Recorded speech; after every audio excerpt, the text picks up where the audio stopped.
Can everybody hear me? Good. My name's Harry Weiss, and it is my pleasure to invite this massive crowd, and we're happy to have a massive crowd, to Ballard Spahr's 5th Annual Green Infrastructure Conference. So you know that I'm a lawyer. I thought it was the 6th, but when you're having fun, time flies. We will, based solely on the attendance today, push hard for a 6th, but most importantly, happy to have you here today. I want to go over a few housekeeping details before we get started.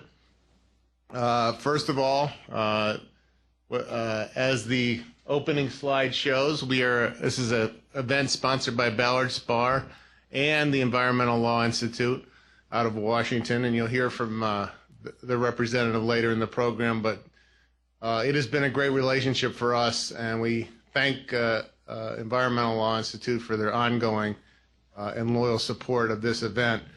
They are one of the principal advocates of green infrastructure, among many, many other things that help our environment. So again, thanks for being here, Brett, and thanks for your support.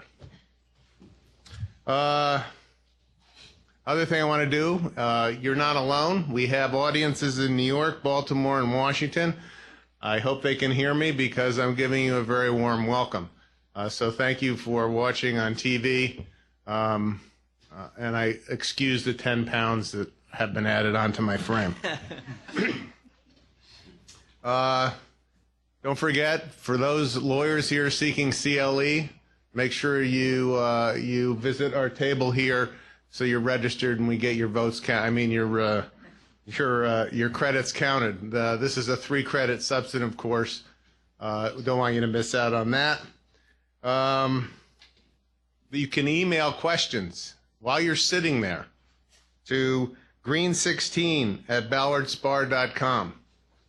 We anticipate, however, active audience participation throughout the entire proceedings.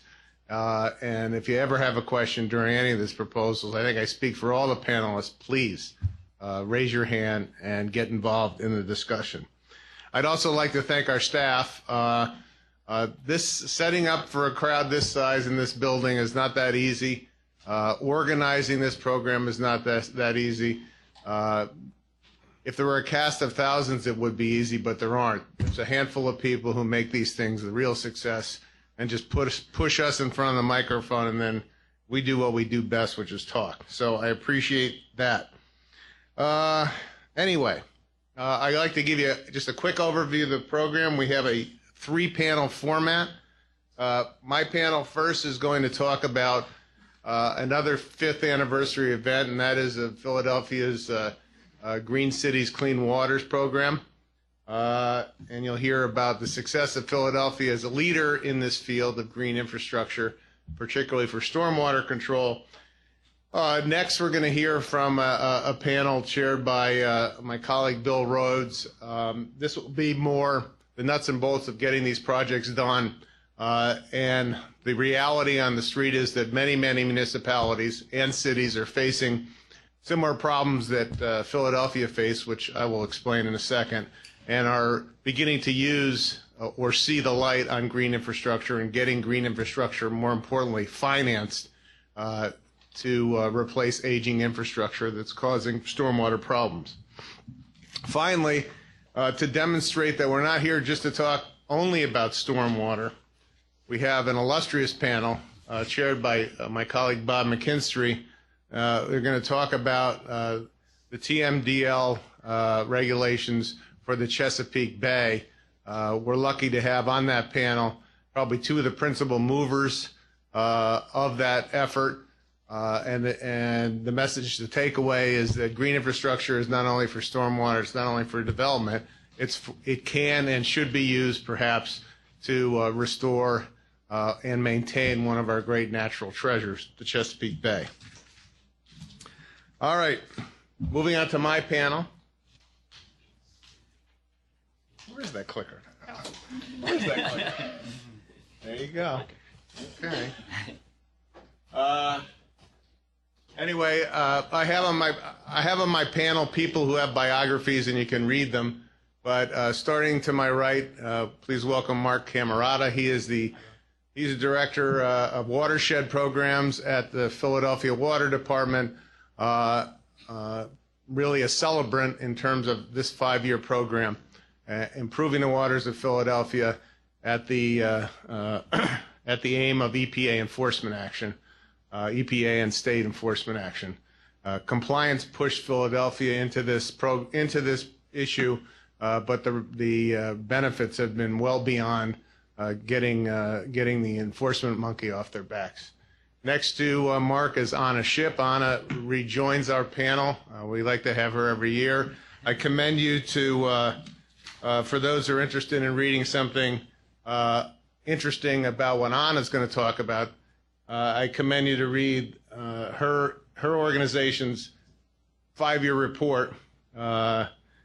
Anna's with the Sustainable Business Network.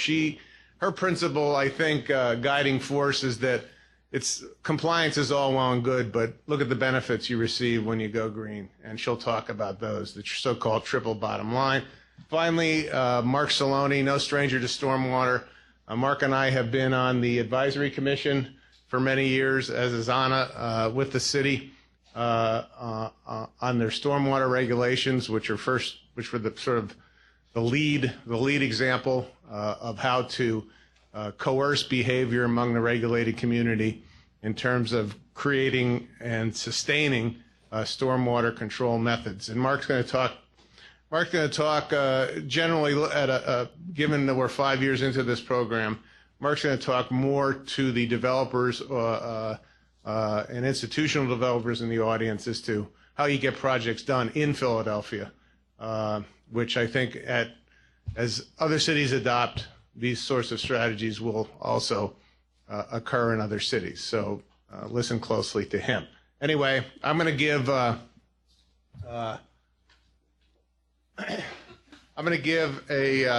quick summary of why we're here today, why Philadelphia found itself in a place of actually no return, and why they turned to green stormwater and green infrastructure to control stormwater.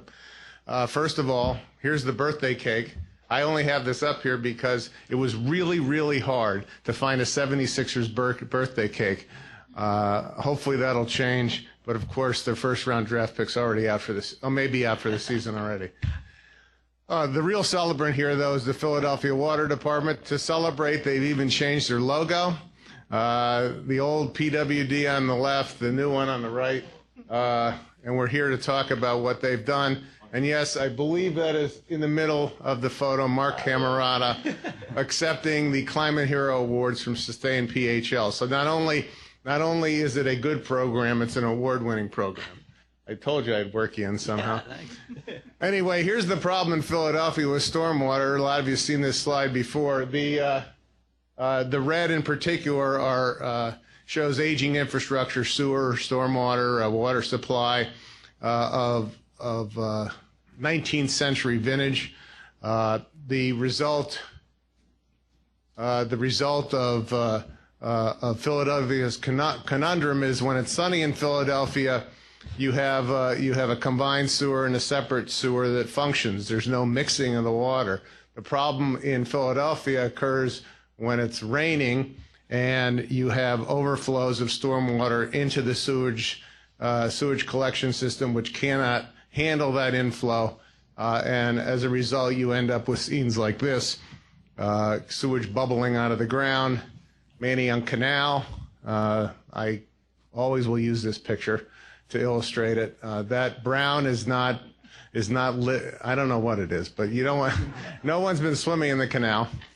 Well, a while ago, more than 20 years ago now, EPA figured out this was a significant problem, and in 1994 they changed the rules, so to speak, to focus on combined sewers and overflows and the actually adverse health impact of those. As a result, municipalities in particular with combined sewer were required to characterize their sewer systems and come up with a long-term control plan. There were two ways you can do it. The first way was to hire contractors to install gray infrastructure at great cost new pipes, new drains, new treatment systems, and those were presumptively okay. However, the policy shrewdly, I think, and allowed municipalities or cities to make a demonstration that another way of controlling the stormwater could work. And I think that principally drove it from a compliance standpoint, the creation of green infrastructure stormwater control. Here's the Philadelphia stormwater story. This is a story of compliance. I want to say compliance. It wasn't as though that Philadelphia started off thinking, well, there's no other benefits. They knew there might be other benefits, but from the start, it was compliance driven. EPA, DOT, gun to the head of Philadelphia.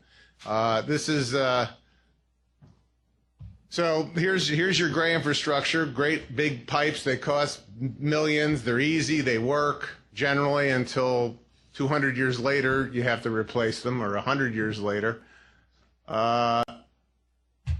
But there was a whole host of green solutions out there, and these are ultimately the solutions that Philadelphia turned to. The first thing that Philadelphia did to sort of put a damper on stormwater problems was to issue 2011 new regulations. Basically, developers who were proposing new projects, and the focus was on new projects like this rendering of the Comcast Center, the new Comcast 2 Center. The focus of that was before you even begin really getting your development project through zoning and through planning, your first stop would be the Philadelphia Water Department. You have to show us that you're going to control stormwater associated with the construction and post-construction of your project in compliance with these new regulations. And basically, the new regulations boiled down were performance-oriented. Reduce the impervious surface on the property you're developing or redeveloping, and hold back the water to avoid the rapid runoff and erosion damage that occurs in the first inch or two of a storm. And again, the idea was, the early regulations, the idea was gray infrastructure is okay. You can achieve this by building holding tanks and things like that to contain stormwater. But green ultimately began to be favored. In fact, in the early days, if you had a green project, there was a tendency for that project to rise to the top of the review pile. There was, of course, existing developers. What could you do about stormwater there? Pretty simple. We start charging a fee to try to correct behavior. So more recently than 2011, the city started charging people if they had, based on the amount of impervious cover on their property. This had a mixed impact on existing stormwater programs. Some people did, to avoid $75,000 a year in fees, put in a cistern or put in a pervious pavement. Others who could charge $20 for various events on their huge acres and acres of impervious pavement were happy to pay the fee. It was just passed on to the consumer. Did that solve the problem? Of course not. Regulation and fees alone could not drive enough private behavior, have a big enough impact on the city to control the stormwater, the combined sanitary problem. So July 15th, we have more regulations that tighten up the restrictions on new developments. There you have them. But more importantly, 5 years ago, the city implemented Green Cities, Clean Waters, and that was a recognition that the city and its various subdivisions really are one of the biggest landowners in the town, and it would be actually exemplary for the city to take advantage of that property to correct stormwater problems. And that's what they did. The program, written large, is based on using existing municipal property to control stormwater. and that largely has evolved through cooperation with not only the Parks Department, think about Fairmount Park, but also cooperation with the Streets Department and PennDOT in terms of when we go to build or redo new roads, are there green, so can we incorporate green into the design, and can it result in stormwater control? This is just a map of all the public property you can see in Philadelphia that might be available for that. Fairmount Park is obviously the big part. And here's what started to happen. Financed through a bond issue, the city started to green up or pervious up. You'll see a lot of these sorts of pictures today from all panelists, but these are just some of the ideas. Making streams more capable of handling runoff.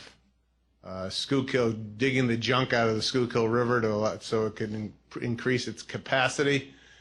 Building a humongous cistern, really, in Manayunk to cut back on that bad-looking canal impact. And here is the progress, although I think this slide's a little old, but it gives you an idea of some of what has happened. So from a compliance standpoint and from a fiscal standpoint, here is what the result it will be or is planned to be for Philadelphia. If Philadelphia had turned gray instead, the taxpayers would have ended up spending $8 billion more than they will if green stays in place and is kept going. Of course, there were other results, and Anna and Mark will talk about that, but ultimately, I want to move back to the city of Philadelphia, and I'm going to do so in the next year. And it's not just because of the restaurants. It's become a better place to live, and a healthier place to live, I think. So the city should be really commended. And to talk about, from the city's perspective, what this has meant for the city, I now introduce you to Mark. Cool. Thank you. Good introduction there. Good background. I didn't know how I was going to talk about the CSO world in 8 minutes or less. At least the last 15 years, a history of how we ended up where we are. So I appreciate that background. Whether we talk about CSOs or we talk about stormwater, or we talk about working in separate sewer areas of the city, really what it comes down to is thinking of a different approach to manage stormwater. To protect our drinking water supply, to deal with climate adaptation, to deal with compliance issues relating to CSOs, dealing with TMDL related issues. Managing stormwater at the source solves a lot of our problems. When we can protect and prevent water from getting into our infrastructure, whether it's aged infrastructure, whether it's new infrastructure, we could use that water as a resource. When it makes it into a pipe, you have a lot less things you can do with it. It becomes a waste product at that point. It becomes very challenging to deal with. So really for years, we've been trying to think about ways to control water at the source, manage it at the source, and really try to protect, protect our infrastructure, whether it's rivers and streams, our aging infrastructure, water quality, water supply, you name it. Managing water at the source is the way to go. So we came up with this philosophy called Green City Clean Waters, which was more about a way to kind of build sustainable infrastructure to deal with a whole world of compliance obligations that we saw coming our way. I mentioned potential nutrient limits coming our way, CSO requirements, MS4 requirements, TMDLs, a whole bunch of stuff. And we started thinking a little bit strategically years back of how do we deal with all that stuff with the right type of infrastructure? How do we invest in our city instead of under our city? Knowing that this was going to be a ratepayer funded program for whatever we do, how do we give stuff back to the community? How do we invest in their neighborhoods instead of investing kind of out of sight, out of mind? That philosophy in a way led to a compliance program, what we're calling the City of Philadelphia's Combined Sewer Overflow Long-Term Control Plan Update, which didn't really come off the tongue that well. So we came up with a better term of use here. But I got asked yesterday, what is Green City Clean Waters? And my first answer to it was it's a philosophy. It's a philosophy about building sustainable infrastructure in an urban environment where you have a lot of problems. You have, accessibility problems. You have water quality problems, quantity problems, equity issues. It's a way to invest strategically and creatively in changing the way that you deal with urban water resource issues. So again, it started fluffy. We started thinking about how do we do this? Do we saturate the city? And I'm glad that Harry, the photo you showed of that rendering of the city with green roofs everywhere and photovoltaic, panels everywhere. That was our ridiculous approach to kind of getting it out there. This is what needs to happen in a city. We had to change the philosophy and the mindset of how we design, how we plan, how we finance, how we construct, and really how we do business in an urban center. So it started with, just trying to convince people, what are we talking about? What are we doing? How do we have an urban center act more like a natural environment? So you start thinking about, trees and green roofs and rain barrels, and you start to get that message across there. For about 15 years, we were piloting, demonstrating, and getting these concepts out there. And as Harry mentioned, in 2009, we submitted an update to our long-term control plan. 2011 was kind of codified into an enforcement action, consent order and agreement with the state, and administrative order for compliance and consent with the EPA.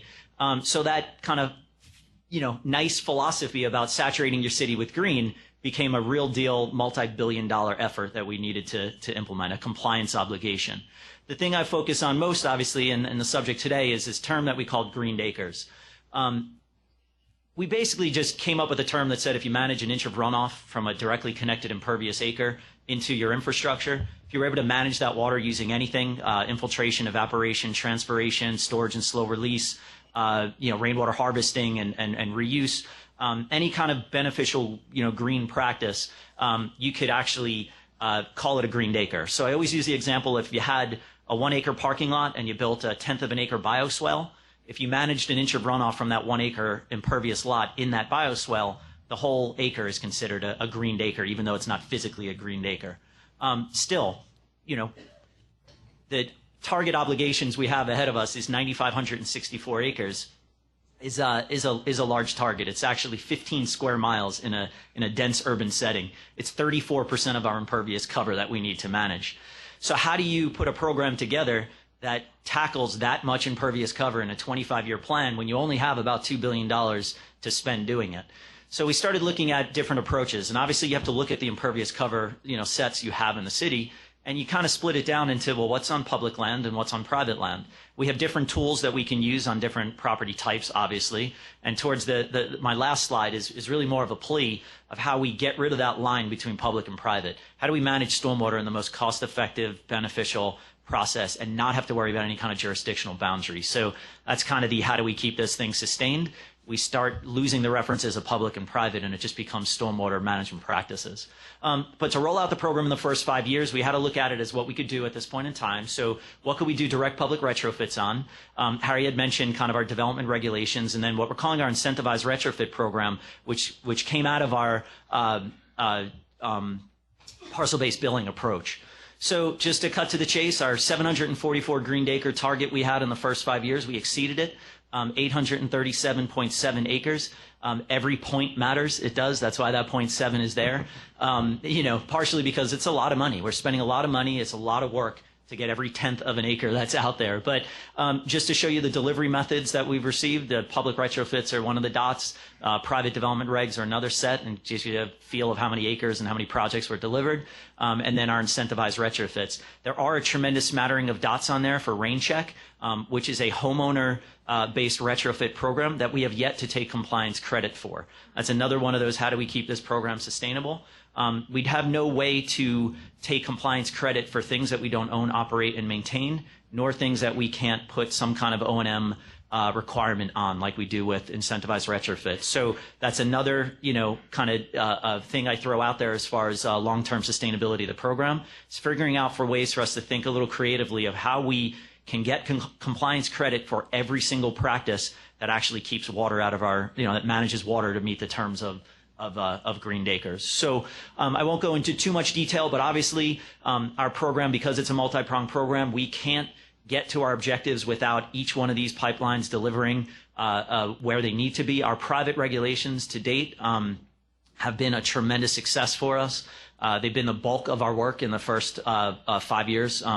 I think over half of our acreage targets. And basically, we're really just not not just trying to put the squeeze on private development. The idea is to not make any of our situations worse. So anyone that's going to develop in the city has to respect, the pre and the post conditions. So we're looking at water quality. We're looking at flood control and channel protection requirements. But basically, our huge chunk of greening has been happening by people embracing these regulations and understanding how to make green valuable to them in their development projects. Harry mentioned the updated regs, and again, the one I focus on is that last bullet about more flexibility to the development community. We're not here to regulate people and make this painful. We're trying to improve our city and not have it get any worse, but we want to see development. We like smart development. We want a rate base. We want people to move back into the city because they're the ones funding, our infrastructure improvements and making the city better. So we want development to happen. Incentivize retrofits, again, variety of different tools that people have embraced to try to get the credits. Obviously, if you manipulate your property, you reduce your impervious cover, you reduce your gross area. We have ways to reduce your stormwater fee. So it's kind of a carrot and a stick type of approach. There were about 70,000 parcels in the city that were affected by this parcel-based charge. Didn't affect residential properties. They were kind of, their bill was spot on to their gross area and impervious cover. But there was about 35,000 parcels in the city that saw an increase in their bill. They weren't too happy about it, but we came up with an incentive program that said, well, if you want to do something about it, we'll show you a reduction in your bill. That actually led to a loan program, a grant program, to actually give a competitive grant. We can give you money on the tune of about $100,000 an acre to retrofit your property so you can get those credits. And just some examples of how, we're seeing a change in the way things are done. This was an existing parking lot. The owner came in, I think this is the Friends School, came in, basically said, I could do something real nice on my property. I don't need that impervious cover space. They saw a huge reduction in their bill by just doing that retrofit. Public retrofits is what we can directly invest in at this point, and that's a lot of these things that make it into your neighborhoods. A lot of what you see in incentivized regs are usually taking advantage of parking lots and commercial and industrial development pieces that most people can't recreate, can't really enjoy, but our public retrofits we have the ability to bring into neighborhoods. Those are more of our street side practices and park practices. So again, to keep this sustainable and to keep this moving forward, we've spent a tremendous amount of time of taking it seriously and therefore putting together planning and design guidelines and trying to standardize this so it just becomes the new norm. We're no longer talking about green infrastructure, it just becomes infrastructure. So we spend a tremendous amount of time putting resources together to provide all the information we need to move forward. We look at every single parcel in the city. We're trying to standardize the planning process. This is kind of a jumbled, looks crazy here. It looks like a color palette here, but each one of these is the way that we look at it to try to identify street practices, park practices, residential properties that could use some work, industrial properties. We look at every single land use, and then we try to see what tools we have to implement on those parcels. We think small scale, whether it's a street side practice, or we think large scale, which is looking at big, giant open spaces and trying to figure out, can we get water from up in neighborhoods where it's a little bit harder to manage and direct that water to large centralized facilities. So these are a little more cost effective, but what it does is it forces us to get off street, which again goes back into I want to get off street, but I don't want to be, obstructed by whether or not it's a public property or a private property. Water wants to go there. It can go there. It probably should go there. So how do we basically get it there without worrying about, well, can I invest in that property or, just blurring that line again between public and private. So again, these are just some of our public practices that we're instituting right now. Most of it just fits right into the urban landscape. You don't even know that the magic is happening underneath the street, that these are sophisticated engineered systems. Although sophisticated engineered, we dig holes in the ground and we put water in it and hope it infiltrates. I don't want to make it sound too complicated, but yeah, there are a lot of parts to make sure that these things are out there for the next 40 years or so. They are engineered systems, but they need to act simply. So just some bump outs, stormwater planters, just some things that you probably have all seen. In this case, permeable pavement, we consider that green infrastructure. It infiltrates, it replenishes the groundwater table, which then, brings water back slowly to our rivers and streams. Rain gardens. And again, just from standardization and long-term success, our construction practices. We spent a lot of time thinking about how we train the construction community, how we supervise the construction community, kind of the rules that we put in place, how we change our design standards to make sure that these things are a little bit easier to construct. So again, we're focusing on not just the design, not just the planning. We think about the construction side of this. Obviously, long-term success depends on whether or not these things are working. So we've spent a tremendous amount of time looking at monitoring of these sites. We're really moving into kind of smart monitoring systems, trying to take advantage of wireless systems. We don't want to have to send people out to practices to download data. We can get that data to come back to us. That's great, without having to send folks in the field. And better yet, if we can figure out whether or not a site has a problem through instrumentation, we can mobilize our maintenance forces without having to send a crew out there if the site doesn't need to be maintained. So kind of smart monitoring to allow us to get better performance and inform maintenance a little bit better. And then I always end with maintenance here. I just have a few slides on maintenance because it is the biggest thing. It would be the death blow to any green program if you don't focus on on the maintenance side of this. Our whole pitch has been, we're improving your community, we're investing in your community, we're hopefully, reducing crime and increasing property value and helping with, heat stress reduction and all the benefits we see of distributed, decentralized, sustainable stormwater management practices. If you don't maintain these things and they're not an aesthetic feature to your neighborhood, you're not doing this. It's better to put stuff underground, make it out of sight, out of mind, because what are you really giving back to the community? So maintenance is no doubt the highest priority of keeping long-term viability of green infrastructure. So we put together a maintenance manual. 2 years later, we revised the maintenance manual just to show maintenance is a living, it's a living process. So we basically are constantly learning about the best ways to take care of these practices. And it's not just surface or subsurface, and it's not just doing it proactively. There's a fair amount of reactive maintenance that needs to happen as these things kind of get, vandalized or something happens as development impacts to them. You need a diversity of a workforce. You can't do this with, just in-house labor, in a water utility, nor can you do it with professional contracts. You need everybody. You need adoption programs, you need vendors and suppliers and your bids and your special service districts. And the biggest success, I think, to date of our whole program, this Green Jobs movement, has been PowerCore, which is at-risk youth. It's been a branch of the AmeriCorps program. I've met some of the most amazing people in my career, 19 years of being in the water industry so far. Some of the best, most inspiring people I've met have been through PowerCore. There's been 20 of the 2 years this program has existed. There's now 24 individuals that now have permanent jobs, either with the department or with firms, local firms that help with the delivery of green infrastructure at and near Philadelphia. Again, a lot of the surface maintenance is key. These things have to look good. People have to just think that they're vegetative practices and beautification in their neighborhood, and not just, think about them as stormwater systems. So again, treating this stuff seriously, treating it as true assets. This is infrastructure. I call it infrastructure for a reason. We pay for it, right? It's an asset. It has to be treated that way. It has to be, depreciated. It has to be treated like any pipe, system that utilities have. So as such, it has to be documented in the same way, and it fits into our work order management system. These are true living assets that we need to take care of. So where are we going next? I mean, this is really we got to keep on moving with green jobs.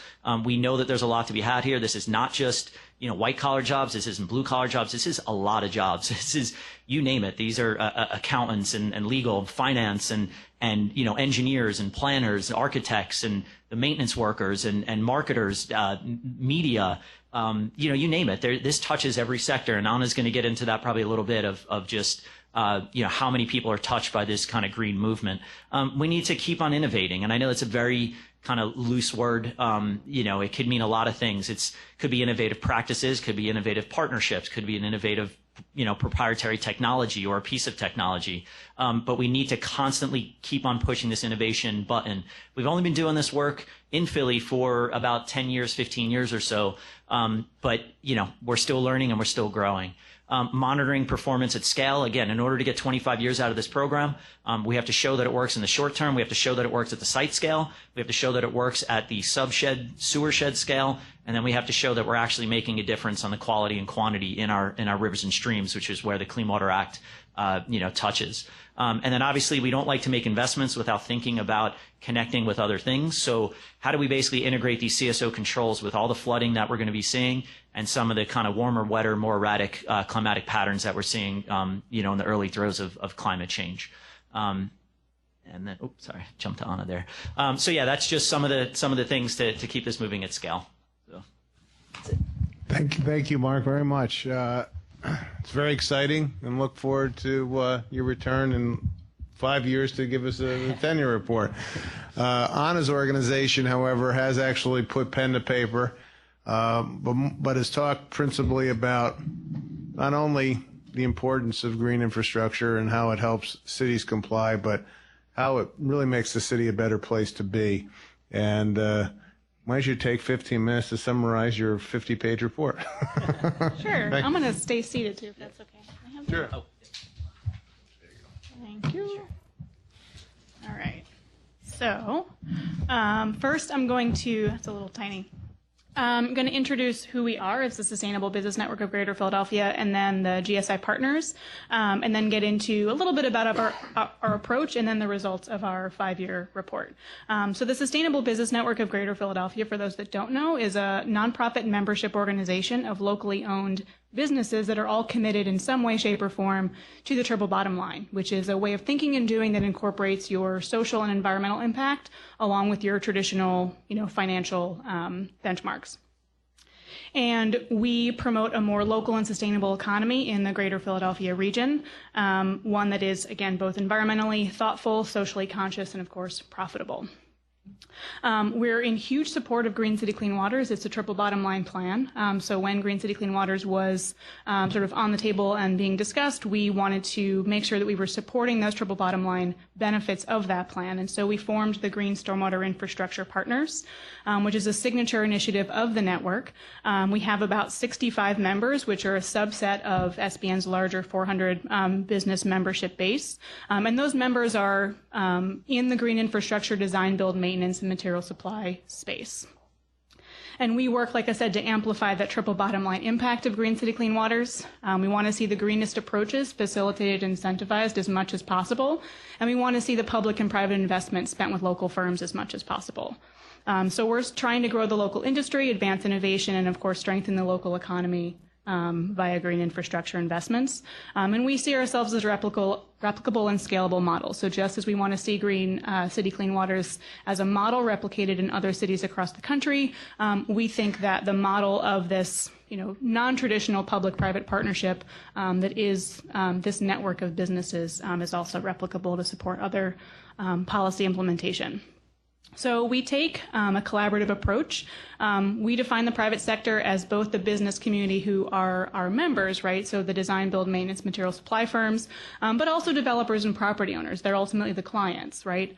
Beyond the government, beyond the water departments. The developers and property owners, are implementing a majority of the green acres in the city, and so they need to be engaged, as well as the nonprofits and environmental advocacy groups. And the practitioners in our network, we think they offer a very important, necessary, complementary feedback loop, right? So they're the ones that are seeing how regulations are being implemented, and they're the ones that are seeing how incentives are actually playing out in reality. And so they have a lot of ideas for how things can work better to ensure that, again, green is prioritized and facilitated as much as possible. So I'm going to skip over this if you want to learn more about what we do.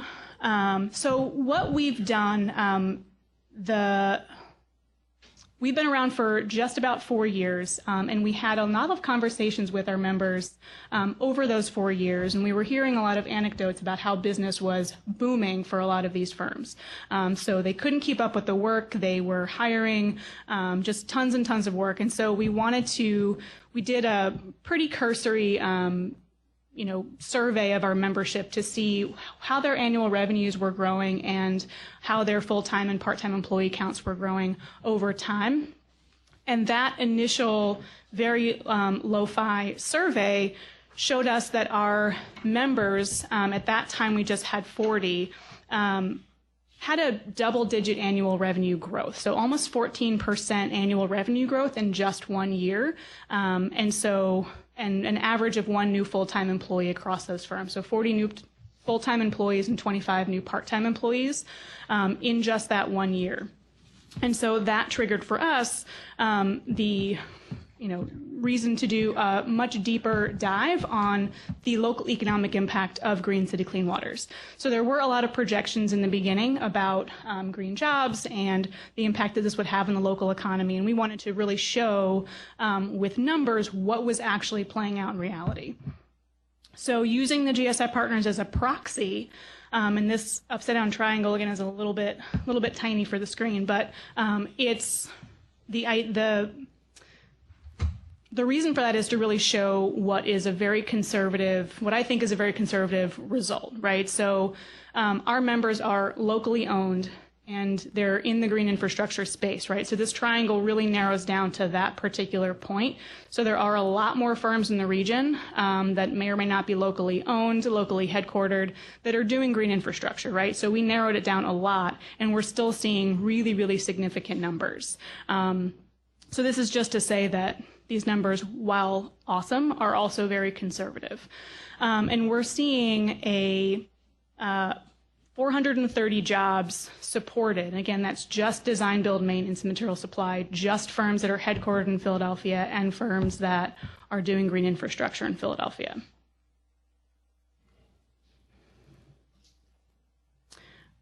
So this is a map, 2 maps, public and private projects, just to show scale and spread of the investment. So the public projects that were completed and designed on both the public and private side as of January 2016. So just to get a sense of scale. And this tries to show, sort of recalibrate based on what we saw for the first 5 years within the GSI partners, calibrate out what we can expect for the next the rest of the life of the plan, based on the investments that we're seeing. And again, I think these are conservative, mostly because of the small subset of members that we're looking at, but also because the rate of installation is going to increase significantly over time. And so I think these numbers are based on those first 5-year counts. But we're basically seeing an estimated $3.1 billion projected financial impact, economic impact to the city of Philadelphia. And that's direct output, so that's business taxes, that's sales taxes, that's wage taxes, and that's also employee spending. So the direct and indirect outputs of these businesses growing. And we're seeing, I think, an annualized upwards of 1,000 jobs per year. Just again for scale, we're seeing these investments in basically every single neighborhood in Philadelphia. And there have been a few studies that show the estimated property value impact within a quarter-mile radius of green infrastructure investments. Where you have a existing park or recreation space that was improved, we're seeing almost 13% property value increase, 11% increase. Where we're seeing a practice that didn't have any green space at all before, we're seeing an almost 13% property value increase. There are a lot of nuances when you're talking about property value increase in neighborhoods across the city of Philadelphia. I understand that, but just, the wealth development that brings to neighborhoods, the equitable distribution of that wealth is all really valuable to think about and consider. And all of the property value increase is also generating revenue for the city of Philadelphia. And so we're looking at an $18 million annual revenue to the city of Philadelphia. 8 of that goes to the city, and almost 10 of that goes to the school district. And we looked at a bunch of other benefits as well. The study wanted to focus specifically on the economic impact from the business perspective. There are a lot of other benefits that can and should be quantified. We wanted to name those, but didn't necessarily have it in our scope to quantify all of those, although there are a lot of other studies that do that. But some of the other benefits that obviously stand out are physical health, mental and emotional health, aesthetic enhancements, crime reduction. One study in particular, which I think is really significant, it's the first longitudinal study of its kind that looks specifically at green infrastructure and was done over 12 years in Philadelphia, and saw an 18 to 27% reduction in narcotics possession and manufacture within a quarter to a half-mile radius of green infrastructure projects. And that's something as simple as a sidewalk, planter, or a curb bump out. And in my mind, that also absolutely has a financial impact to the city of Philadelphia when it comes to reduced court fines and time and all of those, and arrests and that sort of thing. So there are a lot of ecological services that can be rendered as well. And again, those are all quantified, but for the purposes of this study, we didn't spend a lot of time on that. So I'll pause there. I think that's it. And then it goes to Mark. Thank you, Anna. Yeah. Exciting numbers, and even in just a year, quite a significant improvement. As is quite evident, there are a lot of hurdles. Even without even without the Philadelphia Water Department, there'd be plenty of hurdles to develop private projects in Philadelphia. But in particular, knowledge of those stormwater regulations and how developments get built in Philadelphia is of most value to people who are looking to do so. And you couldn't do any better than retain Mark Saloni to help you do that. I work with Mark on many projects, and he not only is a terrific engineer, he's become a great lawyer too. So I'll introduce Mark, and he'll look at what's going on in Philadelphia from the private developer standpoint. Mark, do you have a lawyer paycheck for me upstairs, Harry? Yes.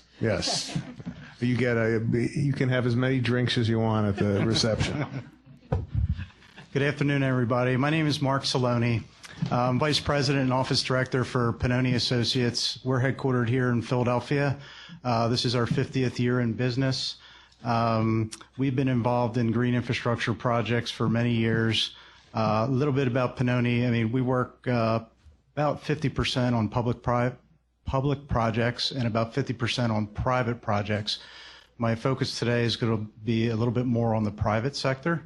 So I would like to see just a little show of hands of how many developers we have in the room, or people that work on private development projects. All right, you can. Zero. Okay, I'll go. Please feel free to change the topic. So I'll tell her my topic. So a lot of what we do in the private sector is also P3 and public participation in those projects, which helps leverage the investment. So we'll talk a little bit about that today also. So Harry set the timeline and the regulatory process of how green infrastructure came to Philadelphia, so I'm not going to repeat that. And Mark gave the city's perspective from the regulatory body of the Water Department. And Anna's given you some metrics of some of the impact. So what I'm going to do, I'm going to focus really on 4 projects that have a little bit different approach in green infrastructure and how they benefited, and really focus on the triple bottom line benefits. So again, those benefits are the environmental things that mostly Mark, I guess, focused on in his presentation for the Green City Clean Water Program. The social benefits that Anna spoke about, even crime reduction, and also economic benefits. And so these 4 projects, I think, are good examples of how do you take all these regulations and really improve a community. So I'm going to start with a project at the University of Pennsylvania, which you can almost see if you look out the windows, but not quite. It's maybe blocked by the new FMC tower. This is a project at 34th and Chestnut Street, about a couple miles west from where we're seated now. It is a new dormitory project for the University of Pennsylvania, and it has about 344 residences. This is not a developer project. This is the institution of the school building this as an old-style dormitory, unlike some of the private housing that's going up at college campuses all over the country today. As you can see, this kind of exemplifies some of the green infrastructure that we're talking about. And the large picture to the left, you can see this project has 12 green roof areas, which is pretty dramatic. I think when we started in 2006 with the new stormwater ordinance, if I asked a project developer, public or private, to consider a green roof, they would look at you and just kind of chuckle and smile and say they didn't see the benefit of it. But today, it's almost become commonplace. There are a lot of active green roof areas. One notable one in the city of Philadelphia is Sierra Green, which is between the large FMC tower and the Evo residential tower. It's a public park. It's a 1-acre public park that you can that's accessible by the public. And it's on a private development site. So I don't know that we dreamed of things like that in 2006 when this process was starting, but the city and the community has really benefited from it. So also incorporated into the new college house, again, going back to the planning, this has 20% reduction of impervious coverage from the existing site plan. You can't see the existing site plan here, but as part of the planning process, the city did incentivize project developers to implement green infrastructure, and if you did, you would be rewarded. So if you reduce your impervious coverage by 20% from the existing state, you don't have to participate in flood control. You basically are, by good urban planning practice, of putting in green instead of a impervious surface. So it works really well, and there are a lot of examples of it throughout the city.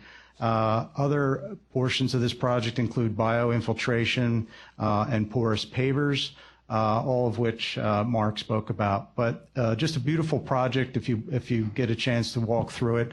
There's a lot of green areas. The big green lawn panel that you see in the center of the courtyard there covers an underground loading dock. So there are trucks that give daily delivery services to this building. It's all underground. It's all covered. It's all part of the green urban approach that's new to the city. Okay, project number 2 is a project in West Philadelphia, the Philadelphia Zoo, oldest zoo in the city, in the country. They had some transportation needs that they wanted solved, and so they needed they came to the conclusion they needed a new intermodal center. The new intermodal center was going to be just behind the existing zoo, but they wanted to make some improvements to show, it was a new project that had to comply with the new regulations, and as part of the improvements, this was a 750-car parking garage, so as you can imagine, it needed traffic improvements. On Girard Avenue, we needed to make some improvements. Not so easy. You have the off-ramp of I-76. You have the Girard Avenue trolley system. We needed new left turn lanes. We needed a modernized signal intersection here. We needed to spend money in the street. The project didn't really have that fully anticipated for those costs, so we partnered with the City of Philadelphia and implemented a Green Street initiative. So all the traffic improvements that were about to be undertaken were enhanced and brought up to Green Street standards, and now the city participated in some of the revenue sharing of the project and invested in Girard Avenue along with some of the improvements that the zoo made. So again, really a community effort here to solve the needs of everybody, thinking past just the needs of the project individually, but looking more holistically at the community and what it needed to, a great solution for everybody that participated. The next one I have here is the Navy Yard, and the Navy Yard's got a lot of attention recently because since the Base Realignment and Closure Act in 2000, it was decommissioned as a base and given to the city of Philadelphia, which Philadelphia Industrial Development Corporation took ownership of it. At that time, it had deferred maintenance. It had, there were a lot of issues, and there were a lot of loss of jobs when the Navy Yard shut down. In the past 16 years, I'll say, it's been re-energized. There's now over 11,000 jobs at the Navy Yard, and a lot of it's green infrastructure. This project, again, started prior to the new ordinance and prior to some of the Green Street design manuals. So we used it as a test ground. So we have Rouse Boulevard, which is the diagonal boulevard that's now constructed today. And we developed it as a green street before there were green street standards. And we worked with the city of Philadelphia, the water department, the streets department. It was almost like a living laboratory, which became very interesting. And we tried things and we figured out how to improve things. Even some of the bioinfiltration standards. Now, the Navy Yard, as many of you know, is at the confluence of the Schuylkill River and Delaware River. It's in the floodplain. It's a man-made island. So it's similar to Manhattan. A lot of it was filled to make larger. But it's in the floodplain, so we address mainly water quality. So a lot of the water quality systems and bioinfiltration systems that are now standards in the water department's design manuals originally got their start at the Navy Yard. Nice laboratory. Private investment there for public infrastructure, public investment for infrastructure at the Navy Yard in the first 16 years was $175 million, and that leveraged $750 million of private investment. And as part of the Liberty Property Trust's Centera development, there have been 13 new buildings built around that new infrastructure investment, all green infrastructure. And one of the open space examples down at the Navy Yard is the Central Green, which almost, in the city we have the 4 squares by William Penn, and down at the Navy Yard they needed a square down there, so they built Central Green, all with sustainable infrastructure. The last example I have is a good community project, and this is the St. Joe's Preparatory High School came to us. They needed a practice facility, and they were looking in areas of the city. As you know, the school is in the city near Girard Avenue. And so they came to us with a site, Columbia Field at Cecil B. Moore and 11th Street, very close to Temple's campus. And scene of the 1990 law school intramural championship, won by the class of 1990. That's a bit of a history. That's a bit of trivia no one really cares about. So at this practice facility, they came to us with a city site. It was called Columbia Field. And the Columbia Field was owned by the Parks and Rec Association, or Park and Recs Department of the City of Philadelphia. Like many parks and recs, it had deferred maintenance, to be kind. It needed to be improved. It was an active site. It was being currently used for Community Athletic Association facilities, and it was open as a public park. It was in pretty bad shape. So this became a project of our former mayor, the NFL Charities through the Philadelphia Eagles and the Prep. They got together, they decided to come up with about a $3 million project to improve the field. Now, it's not green in terms of growing green, it's a synthetic turf field, but there's more to the story than that. When they approached the city and Pannoni, and they said, we want to put a synthetic field, we said, well, you have to put in green stormwater infrastructure along with that. Well, they hadn't counted on that, and they didn't have the budget for that. So what to do, Harry? How do we solve this problem? How do we get a field for the kids? The other thing was the mayor had also, this was the Blackhawks field, and the Blackhawks had won a national championship, and after they won the national championship, he promised them a new field. So everyone had energy on, we got to make this work. So how do we make it work? Well, this was also up in the Temple area in a special health and safety hazard area, which generally means the combined sewers in the area are overburdened, they're overtaxed, and you have to limit connections to them. So there was incentive to not direct a lot of this water to the city sewer. And in fact, the city was looking for a way to disconnect a lot of the surrounding streets runoff from the sewer system. So we sat down, we listened to everybody and what their intent was, and we came up with a solution of why don't we collect the street runoff, put it under the field, and combine it with the infiltration system that we're designing for the field. And City of Philadelphia, Mark, he'd like to participate in that project, right? Because he's looking at a separate project. Where do I put my water for my city streets? It's going to cost me, he has a number, is it still $150,000 to $200,000 a green acre? Public retrofits are looking at like $230,000, $240,000 an acre. 200, he spends near $250,000 a green acre. So if we're already installing our own system, couldn't we enhance it to take care of some of the city's needs? And when you look at our project costs and their project costs, the sum of those is higher than what we really need to do it together. So it's a win-win-win. The community wins, the city wins, and our client who needs the field improvements wins. So that's really the story behind that, was really getting together almost like in a public-private partnership and solving everyone's needs a little bit more holistically in a community improvement project. Well, to commend you, that wasn't really about private development. It really was about all those projects had some element of helping Philadelphia meet its goals and enhancing community social benefits as well.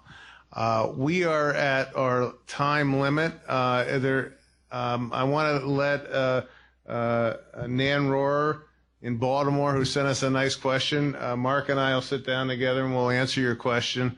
Are there any questions from the audience? All right. I think we're on to the next panel. Nan, we'll get right to you, okay? And thank you all for your patience. Appreciate it.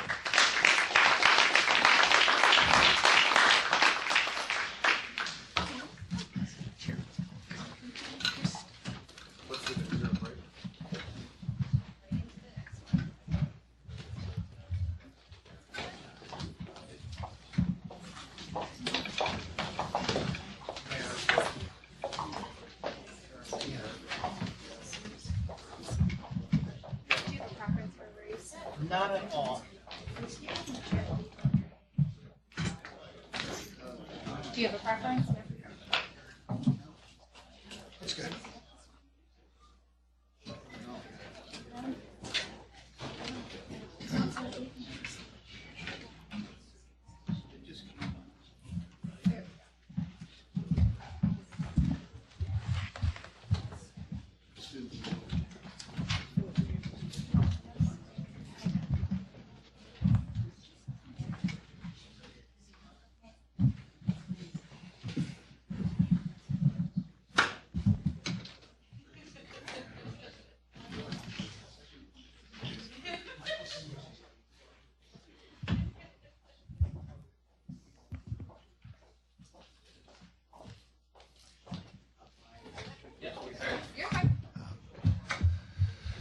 Okay.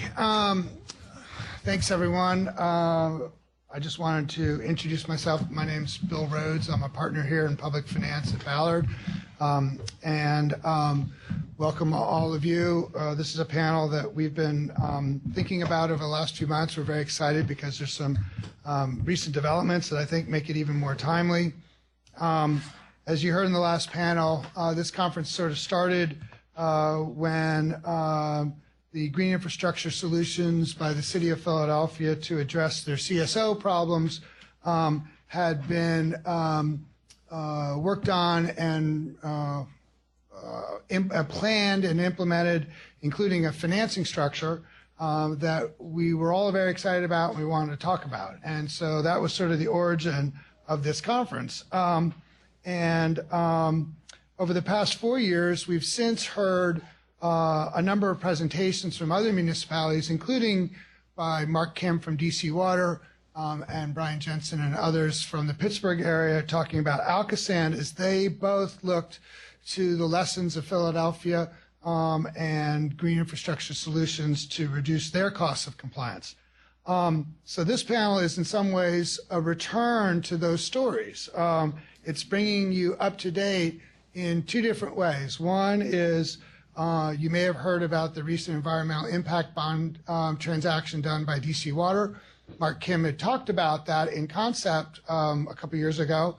And also member of Alcasand, the Allegheny Sanitary Authority, Allegheny County Sanitary Authority, is the Pittsburgh Water and Sewer Authority. And although they have their own consent decree and their own regulator challenges, they are making their own decisions about things that they want to do, and including how to maybe integrate pay for success. So a few months ago, we were planning this conference, and we were talking about coming up with some new and novel finance ideas. And we talked about P3 structures, but ultimately we decided that pay for success or social impact bonds would be maybe the right topic to really explore this year. Something new, but it builds on some of the things that we've talked about in past years. So we knew that DC Water was contemplating this pay for success model in what they dubbed their environmental impact bond. And we knew that Pittsburgh Water and Sewer Authority was trying to develop its own. So we brought representatives from both, and we thought, you know what, this would be a great situation and that hopefully would be reminiscent for you in the audience. Here is one who's finished one and one who's trying to learn lessons from one. But when we were planning it, DC Water hadn't finished theirs. And in fact, our friends who were working with DC Water couldn't really provide us with a lot of the details about the DC environmental impact bond at the time. So we sort of talked about it in more general terms and hoped that that deal would close before this conference, which is exactly what happened. So the timing couldn't have been better. And I'm sure those of you who are here who have heard about that transaction would be very excited to hear from this panel. So let me introduce the panel very quickly. On my immediate right is Eric Letzinger and Jose Gatzambide, who are here from Quantified Ventures. They served as sort of the social impact advisor to DC Water and helping them develop their bond and figure out how to incorporate social impacts into the analysis and then into the financing. On behalf of Pittsburgh Water and Sewer Authority, we have Cassie Guerin and Damon Weiss. They work for Enviro Social Capital, and they're advising PWSA on its pay for success modeling right now. On my left is Michael Gaughan, who's a reformed muni banker, who is now field director in this region for the National Development Council. They are a nonprofit that's been involved in a number of municipal asset monetization deals, a lot of other things. And Michael has been very helpful in kind of thinking through this panel, and will share some background and allow you to understand some baseline financing ideas before we jump in. I would be remiss if I also didn't recognize, I know he's here, Brian Jensen. There he is in the back. Brian is very, very active with this panel in putting it together, bringing some of the panelists together. Brian heads the Pennsylvania Economy League of Western Pennsylvania and works with the Allegheny Conference, and they have been trying to be a thought leader to help Alcasand integrate green infrastructure solutions in their plans.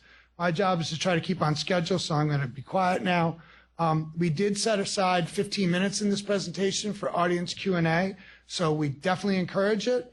But just to make sure these guys get through their presentations, maybe we could hold the questions until Cassie and Damon finish theirs. They're the second ones. And then we'll open it up for anything that you want to ask anyone. Also, I was asked to remind you there are flash drives that will be handed out, so you don't need to sort of take copious notes of the presentations. You'll be able to take them home with you. Okay, so Eric and Jose, you want to take over first? Sounds great. That sounds great. Well, thanks, Bill. Looking forward to being with you all here today. I'm Eric Letzinger. I'm the president of Quantified Ventures. And we're just take you through a handful of slides, try to keep as much time for a Q&A at the end, to tell you a little bit about the work that we do, and then we'll jump right into the DC water transaction, which I think is on top of mind. At the end of the day, Quantified Ventures, we, for the last 2.5 years, we work with governments, companies, nonprofit organizations to essentially craft pay-for-success transactions. There's a lot of elegant new pieces to the model that really attracted us. We are, at the end of the day, folks who have spent about a third of our careers in the private sector, a third of our career in the public sector, a third of our careers in the nonprofit sector. At the end of the day, these are multi-party transactions, and that ability to kind of speak the language of those sectors tends to come in pretty handy. About 2/3 of our work, ironically, is in the healthcare space. The Affordable Care Act and some handful of state regulations have really enabled this transaction to essentially kind of monetize prevention. So we've got a lot of about 13 or 14 different transactions going on in that space.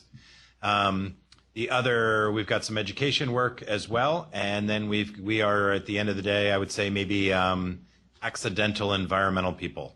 You all know more about the environment than we do. We're good at we have a methodology that seems to work.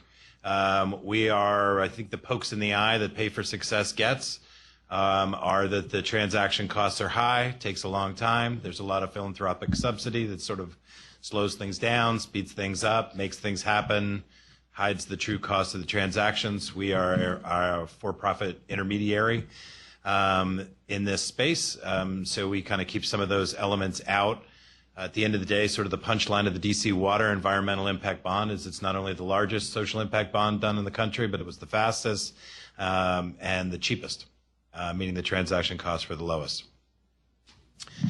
Let's talk about, for a minute, even just where this model comes from. Interestingly, we're in the middle of the largest wealth transfer in the history of the United States. What does that mean? At the end of we've got baby boomers passing wealth down to Gen Xers and millennials. With that is coming a massive change in values. I'm just telling you where this capital is coming from. So you've got Gen Xers and millennials suddenly with massive amounts of wealth, who are basically saying to their wealth manager at whatever, pick the investment house on Wall Street, they're saying, listen, I'm not going to call you every Thursday like my dad did because I inherited my money, and ask you why and chew you out because you're not getting my 8% return. But I am going to call you every Thursday and ask you, what are you doing with my wealth to actually make the world a better place? And when you push that perspective across the table for me to invest in, I want that to have two things. I want a financial return. I'm fine if it's a lower return, but I want measurable social or environmental return.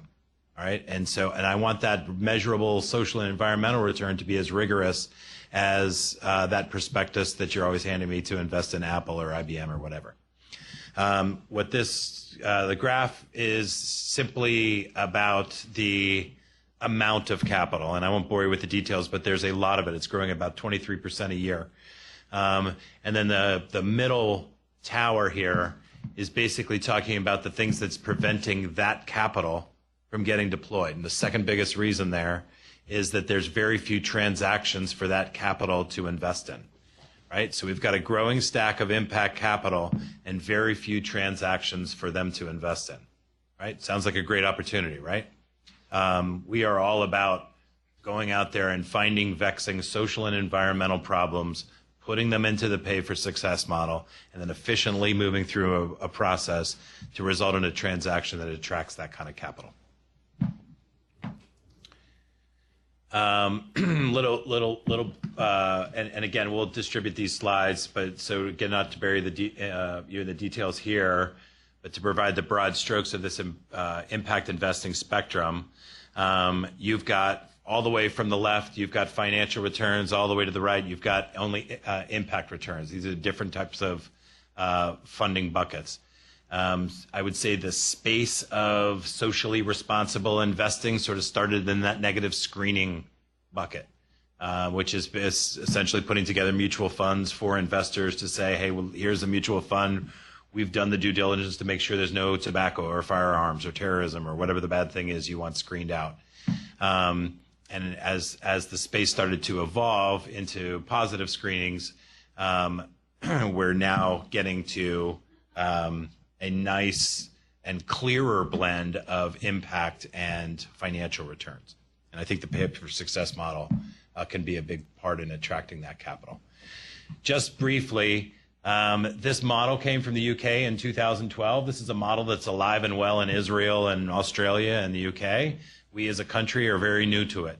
There are, with 63 projects launched globally, you've got 13 of them in the United States, and you've got a handful of states that are actively working on about over 50 transactions across those states. All to say, we are, as a country, at step 0 with these things. We got a lot of work. Somebody had to do the first 1,000 mortgages, right? That's where we are in this space. We're at, there's a lot of hope, maybe a little bit too much, and a lot of shininess and sexiness to them. But there's a lot of hard work in pulling them together to basically make them more efficient and replicable.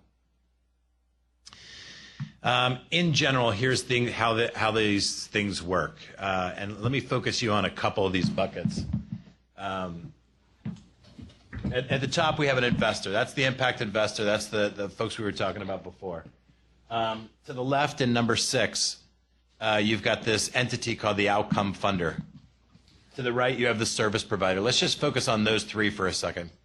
At the end of the day, you're looking for a service provider who does something, and does something well, generally has some good evidence that it generally works, to produce a social or environmental outcome. It happens to, inadvertently oftentimes, save somebody else money, right? And that entity is the outcome funder. That outcome funder is oftentimes unwilling to, because maybe the data is not as convincing or for a variety of other reasons, unwilling to fork over the capital to pay that service provider to do what they could do more of and save that outcome funder more money, right? When you find yourself stuck like that, and when you can find an impact investor to provide that upfront capital for the service provider to deliver that intervention and therefore save that outcome funder more funding in a very specific way, and when that outcome funder is willing to share those savings back to the investor, you've got a social impact bond. And by the way, just to normalize on language, social impact bonds, pay for success, environmental impact bonds, all the same thing. We just happen to call this one an environmental impact bond because we're not marketing people, and that's the best we can come up with.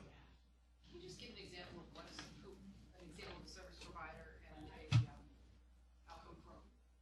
a outcome funder? Yeah. How about I'll give a quick one outside of the environmental space, just so we're not getting hung up on the language. So if you have, this is a real one. So you have Johns Hopkins Hospital, the outcome funder.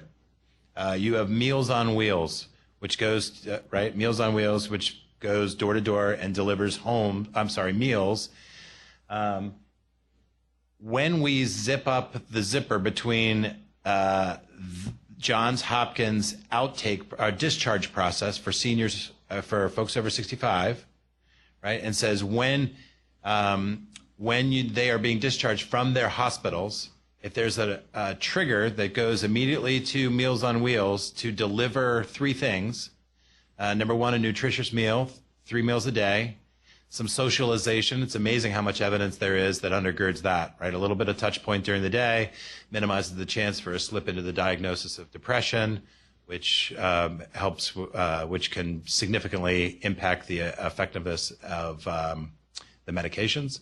And then the third is actually just the safety check in the house, right? And so trip and fall, $60 billion industry, you're starting to tap into very significant savings pools if you can deliver those 3 things efficiently. And historically, those have been Meals on Wheels, a nonprofit organization who's been raising its funds by making folks like yourself dress up in your tuxedos and go to their event and pretend like you're having a great time, and the direct mail and the philanthropy and there. But meanwhile, if we could align that service to the discharge, which we did, then Johns Hopkins will save a lot of money, right? And so how's the data on that? Pretty good. Not great. Maybe not enough for Johns Hopkins to want to stroke that big check. Enter the impact investor who wants to shoulder that kind of risk to get that double-sided return, a measurable social return to the participants of the Meals on Wheels program, and then a financial return by sharing in the savings that Johns Hopkins enjoys. Is that fair? Okay. Some of the benefits and the challenges. What's good about these things? You're starting to align the disposition and you're starting to align capital with outcomes, right? With just back to the Johns Hopkins example, Johns Hopkins only pays the investor back when it works. That's the key, right? So when the outcomes happen, Johns Hopkins pays back. At the end of the day, you're enabling impact investors to shoulder the risk, scale things that work, and allowing governments, healthcare institutions to actually pay for outcomes. You're essentially going down pretty swiftly down the path of increasing the efficiency of government procurement and spending. And because one of the things that we like about the model is that everyone's motivations are pretty well aligned. And the more you play with the model, you sort of realize that's the case. And one of the things that you'll realize is that everybody wants rigorous evaluation when you do one of these transactions. The investor wants it, they want their money back. Johns Hopkins wants it, they want rigorous evaluation of the intervention because they want to make sure they're not just paying back for things that weren't a direct result of the intervention. Right? And similarly, those service providers who are doing that work, Meals on Wheels in that example, they have a hard time finding funding for rigorous evaluation. Foundations rarely want to pay for it. Individual contributors want to, people are generally asking, what's your administrative spend? 18%. Okay, I'm okay with that, or I'm not okay with that. That's the bucket where rigorous evaluation would come from. So all to say, we see this model as not only a way to unlock some vexing social and environmental problems, but also a way to actually add to the library of evidence.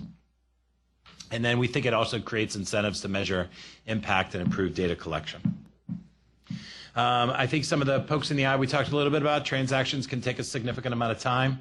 Again, that's frankly where we are with the asset, meaning we're in the process of doing the first 1,000 social impact bonds. They'll get more efficient with every one that we do. With the green infrastructure project that we did here in DC, or there in DC, there's 772 communities with a similar problem. Something tells me we'll get more efficient with number 2 and number 3 and number 4, and we'll do the last one on our phones. Long feedback loop to project times. It's a 5-year transaction. Dependency on rigorous evaluation can limit eligible projects. At the end of the day, we'll see that morph over time, but right now impact investors are looking for evidence-based practices, less about funding innovative, brand new ideas. Complex transactions with diverse stakeholders. These are multi-party transactions, and these are not for the faint of heart. With that, there's a quick sort of social impact bond 101. I realize pretty quick, but I think the goodies are inherent about the actual DC water project. As Bill described, the timing is great because that transaction just closed on January 28th. I would say the punchlines are, like I said, largest social impact bond project done in the country, fastest, lowest transaction costs. And with that, I'll turn it over to my colleague, Jose Gastambide, who was the project manager on that engagement. All right, thank you, Eric. So I'm going to do 3 things. I'm going to do a little bit of a context of DC Water CSO issues. I'm going to go over that fairly quickly because I really want to get to the meat of the actual transaction and how it is that we structured that and what that transaction looks like and all of the players that were involved. And then we're going to talk about replicating environmental impact bonds, both in the green infrastructure space and other environmental issues. So long story short, with DC Water, they had a combined sewer overflow issue, as so many communities do. Consent decree signed in 2005, which kicked off the long-term control plan over the course of this process, DC Water really wanted to implement green infrastructure as part of that solution. I think Bill was mentioning that Mark Kim was on this panel a few years ago, and one of the things that he mentioned was their desire to implement green infrastructure as a part of this solution. As we spoke to DC Water about the desire to use green infrastructure, the question always came back to, what if it doesn't work? Are we able to meet our consent decree if it doesn't work? Are we able to meet our outcomes and be responsible to our ratepayers if it doesn't work? And so that's a little bit of a prelude into how we got the pay for success conversation going. Ultimately, the impact of long-term control plan, both the gray infrastructure and the green infrastructure, is going to be a 92% plus reduction in CSOs to meet the consent decree requirements. This is just a map of the areas with the combined sewer overflows and where the green infrastructure is going to be installed. You can take a look in the presentation afterwards for more details on the sites. Let's get into the structure of the environmental impact bond. So as we mentioned, it's going to be a combined sewer overflow issue area focused specifically in Rock Creek, which is where some of the principal CSO issues are. $25 million investment, which is going to get about 20 equivalent acres of green infrastructure installed. The investors were Goldman Sachs and Calvert Foundation. Really interesting combination of investors, which we think really speaks to both the financial soundness of the investment as well as the mission focus and the environmental impact. It's a 5-year bond, a 5-year mandatory tender, which effectively means that at the end of that 5-year process, you will measure how much impact the green infrastructure had on the combined sewer overflows, and based on the performance of the green infrastructure, the payment to the investor will be impacted. And in a minute, I'll go over exactly what that looks like. We served as the Pay for Success transaction coordinators, and there were a number of other critical parties, including the Harvard Government Performance Lab, which provided some technical assistance, Squire Patton Boggs, ORIC, and Public Financial Management. So let's go back to this investment amount. So it's a $25 million investment, and it's effectively structured as a regular bond with a 3.43% coupon rate. The investor is going to be receiving those regular payments as with any other bond.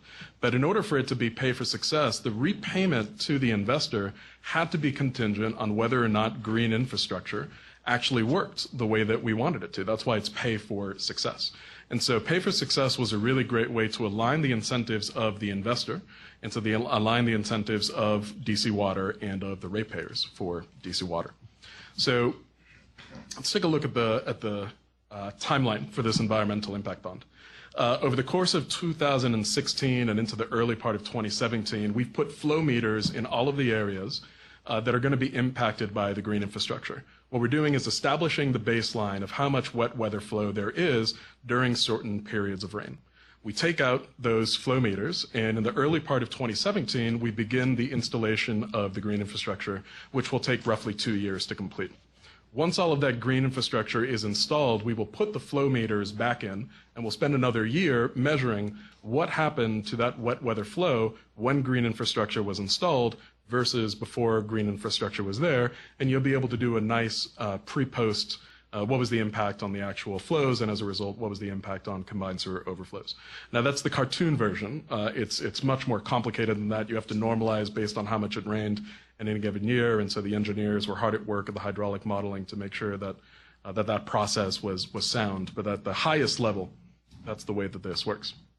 So in 2021, we'll begin the process of actually evaluating the data that comes in and make a determination on what that reduction in wet weather flow means for the investor. So the investor is getting paid back their 3.43% interest rate if it performs at the expected tier. Now, there are 3 tiers. The first tier, which is green infrastructure, is more effective than we thought, is aligned with the investor getting a larger repayment of $3.3 million. The middle tier, which is the expected performance, you just have your standard bond payment, and the investor gets their 3.43% return plus the principal repayment at the end. If the green infrastructure actually performs worse than expected, then the investor actually gets a reduced amount of their principal returned to them.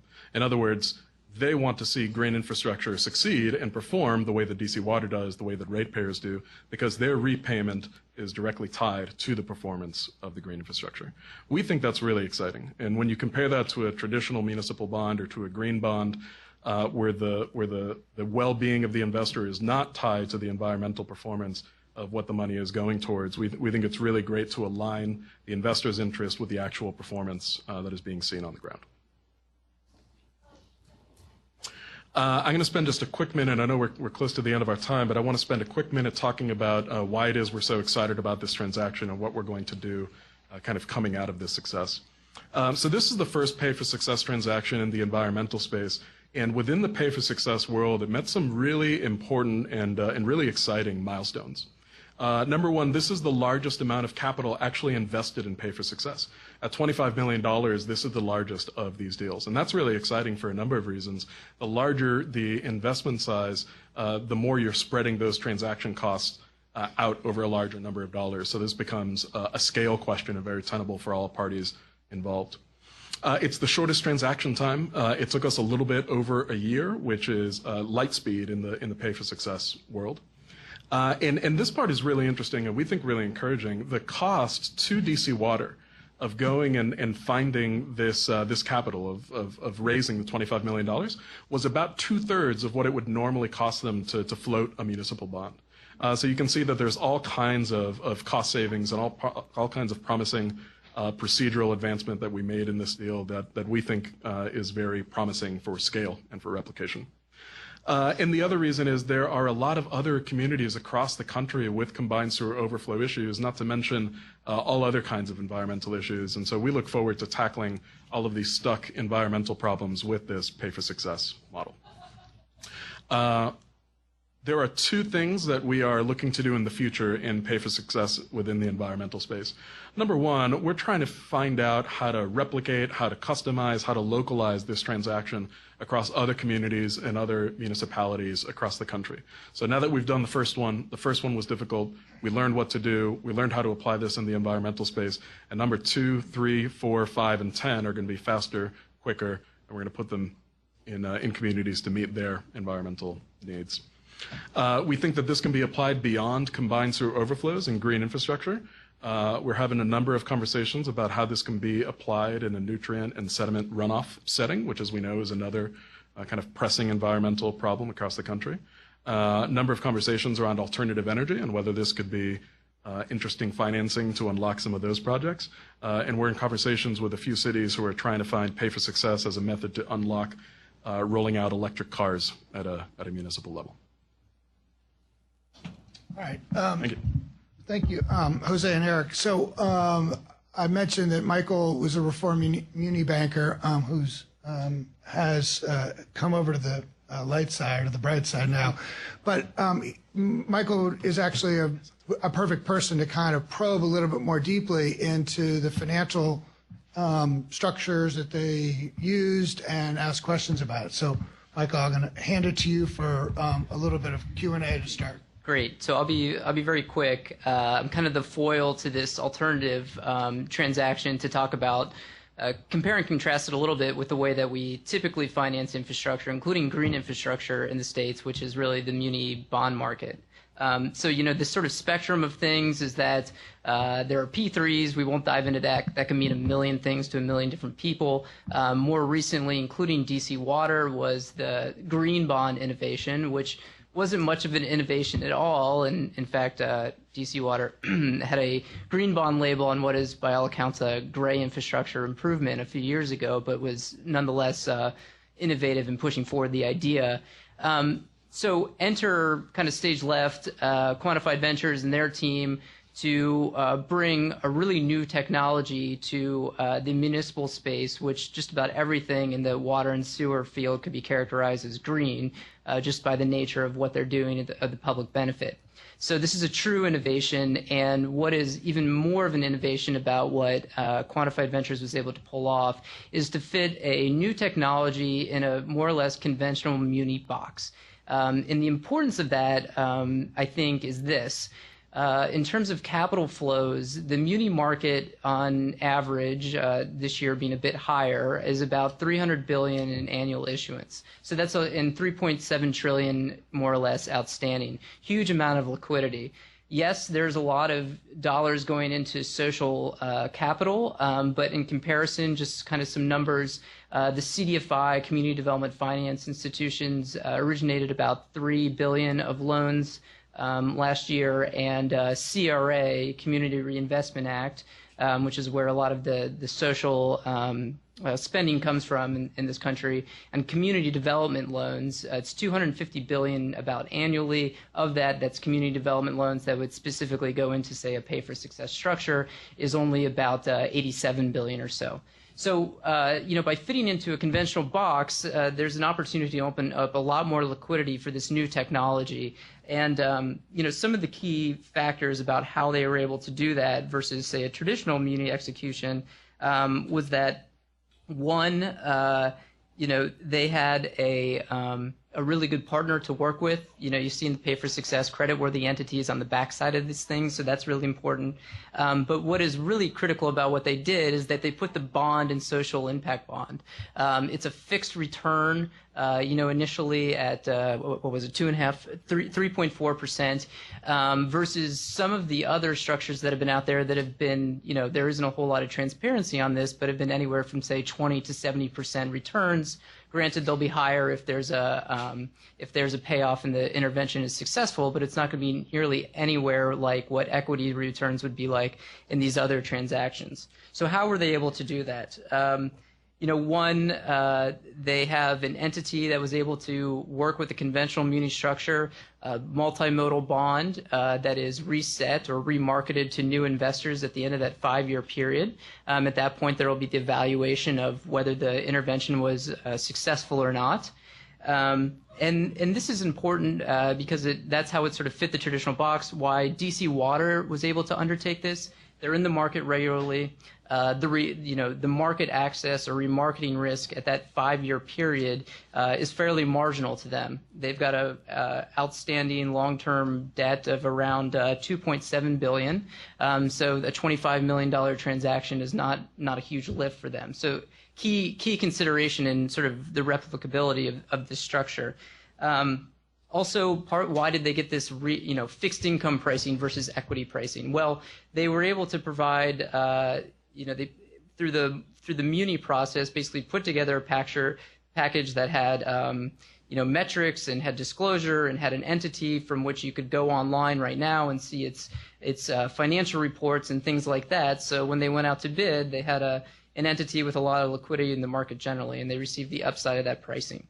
And so taking that one step further, I think some questions that are interesting to ask are, can this go further? Can the disclosure get to a point where instead of reaching out to sort of the philanthropic side of the investor market or institutional investor market, can it really reach retail? Can it reach far beyond this? And so can the disclosure of such a complicated transaction get to a point where we could actually do, Bill could work on a public offering of a social impact bond? Well, this is certainly a first step.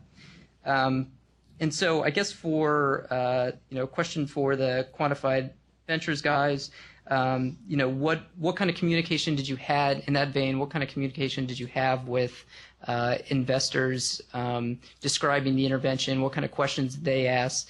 How important was the financial return versus the potential success of the intervention in those discussions?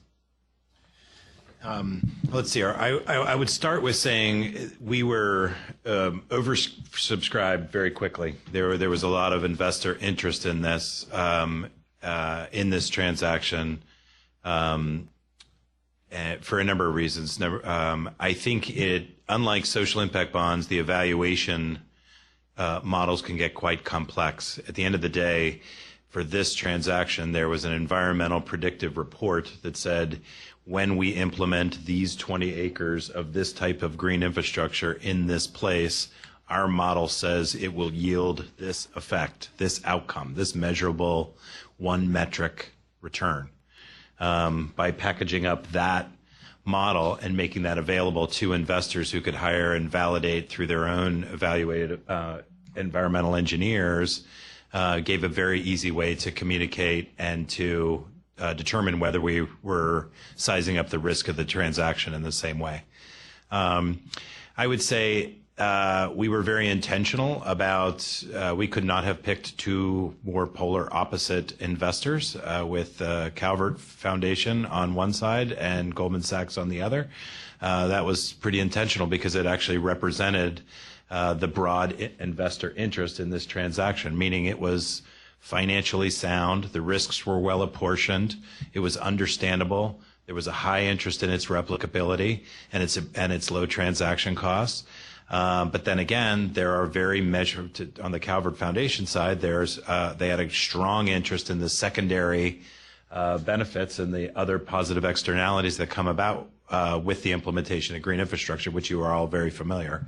Most of which, the top of mind for them was the jobs, as it compared to the alternative, which would have been the gray infrastructure tunneling. The health and the environmental impacts, which are very measurable, very trackable. That's what brought the attention of the Calvert Foundation. Great. And so I suppose just as kind of thought as we move to the next one is how in the future for replicability these benefits, and it seems like the environmental aspect of it provides a real opportunity to have some quantifiable benefits that are perhaps a bit less speculative than some of this purely social related pay for success projects. Yeah, and so I'm going to hand it to Damon and Cassie because they have been looking at this, I think, more expansively from a social impact rather than sort of a measurable environmental impact, but in this same subsector. So you guys want to talk a little bit? Oh, there you go. Thanks for having us. My name is Damon Weiss. I'm here with Cassie Guerin, my associate. We are actually with the Green Building Alliance. We've started a sort of a new initiative program underneath the Green Building Alliance called Enviro Social Capital. We're really focused very much on the social and environmental aspects of impact investing, really looking to that niche of environmental and community space in particular. Just so you know a little bit about the history of what we've done, we've been at this for probably about a year and a half, 2 years. We started off completely unfunded, trying to balance and figure out how do we crack this nut? How do we change the conversation in Pittsburgh from a gray infrastructure conversation to a green-gray hybrid that sort of addresses some of the real-world challenges, but also inspires people and does things in a way that can change the paradigm overall. In Pittsburgh, we have the same challenge that D.C. and Philadelphia and other cities have. We have really aging sewer infrastructure that not only is very old, but the purpose of it has changed. It used to be that we had the ability to capture stormwater and sewer with the same pipes, and we didn't really care as much about how that influenced the rivers or how that influenced life in general. It's just the way things were done 150 years ago or so. And so you look at our infrastructure, the entire city of Pittsburgh is a combined sewer system. The Alcosan system as a whole, captures all of that sewer plus that of, 82 other municipalities and tries to treat it in one single point source. It's a mess right now, and it's contributed to flooding, water quality degradation, and, the consent decree that Alcosan is under right now, has the problem at a multi-billion-dollar scale to fix right now. We're also very fragmented. We have 83 municipalities all under this one umbrella consent decree. So it's a very fragmented, difficult, and complex environment to work in. These are just some stats. We have 50 to 70 sewer overflows advisories per year, which affects recreation on the rivers. We had to recently, postpone the triathlon and turn into biathlon. Those are real economic challenges that, happen when these type of environmental issues occur. Alcosan and the affected communities and municipalities have presented a plan to EPA, and I just want to make one thing very clear. I'm not speaking here on behalf of PWSA or Alcosan. We are a nonprofit that's really been engaged in this and trying to find real-world solutions from a community grassroots scale. But essentially, they put together several plans. One is a plan that they call the selected plan, which essentially would eliminate 96% of CSOs and eliminate all SSOs at the tune of something like $3.6 billion. The other plan that they put together, that Al-Qassam put together and submitted, was a recommended plan that was much less control, but obviously the price tag was commensurately lower. That has sort of been going back and forth in negotiations, and more recently, the city of Pittsburgh and other municipalities have come back and said we want to see more green infrastructure. We want to see more of those community benefits realized. And so the conversation's been very dynamic over the last 5 years in particular. The other challenge that Pittsburgh has is social justice and urban renewal. We have a lot of communities in Pittsburgh that would love to see that money spent above ground rather than below ground. Above ground meaning creating jobs, meaning creating green space, creating recreation opportunities and such. And so we've been very tapped into that energy and that message throughout the program that we've been kind of designing here. So when you look at green infrastructure, the common thread, what most advocates will say, is that you don't have to measure the impacts. They're just sort of intuitive. You know that you're going to get the economic benefits. You're going to reduce sewer overflows with it. You're going to recharge groundwater, potentially improve air quality. You've got the social benefits of being able to potentially create a green collar workforce or reduce flooding, etc. Economic benefits related to increasing retail through some areas if you can just add some green space, land values, etc. And so intuitively, we know that green infrastructure makes a lot of sense. And so the question becomes why? Why hasn't it been adopted more readily? And so we started looking at that. And historically, as we started developing this program, we started really asking the question, why gray instead of green? Why is that the go-to solution right now for sewer authorities? And we identified 4 reasons. One, the sewer authority doesn't have control of the land beyond the utility right-of-way. That's a very common issue. They have 10 feet on either side of the pipe, and that's really it. There's uncertainty about that long-term performance. Nobody wants to put in green infrastructure, only to find out several years later that they have to put in gray infrastructure anyways. There's uncertainty about the long-term maintenance and ongoing costs of that. So there's this, it's just not what we do type of mentality in a lot of ways when you're talking to sewer authorities about this. And then there's that question of who should pay for this. If I'm a sewer authority, it's not really in my mission to improve communities. And so there's this equitable mismatch in how things work. So we started considering that and reading up on different solutions to that. My background is as an engineer. I'm actually a green infrastructure designer, just so you know where I'm coming from. Cassie's background is sustainability in general, so we're very vested in these type of solutions. And so we started looking at the pay for success model as a way to kind of address these barriers and realize that it's actually not a bad fit. We've got basically this model, if you picture what Eric had proposed earlier and shown as his graphic, this is almost a mirror image of that.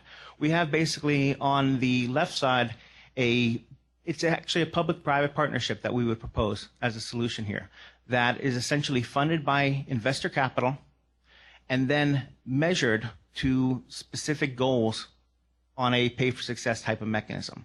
So the risk is essentially transferred to the investors, but the performance criteria are on this public-private partnership. And so it's sort of a mix between the pay-for-success social impact model and a community-based public-private partnership.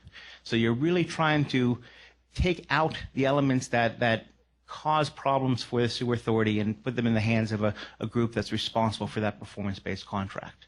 As with the DC Water program, payment is dependent on performance. Again, finance is outcome-based, not project-based. That's just a really important differentiator in all of these type of things. So you think about those barriers that I mentioned earlier. This model essentially takes care of the land control and ownership. You've got this public-private partnership that maybe it includes the local land trust or a land bank. And so you've got basically, this entity that's part of that partnership that's willing to basically take on private land and, maintain it in perpetuity for this type of purpose. You've got in there, workforce development, local nonprofits that might want to step up and, earn contracts on maintenance and performance. You've got that performance uncertainty addressed by the fact that you've got an independent assessor judging these things and basically being the trigger point on whether or not this thing is paid back with interest or not. You've got that maintenance and stewardship. That's what I mentioned earlier, where you can, really use it as a workforce development aspect. And then you've got that who pays for the green. The answer becomes, in the short term, it's an investor pool. But in the long term, it's, the government and the payers, essentially, those are the folks who have the interest. They just don't want to see it fail and have to pay for it anyways.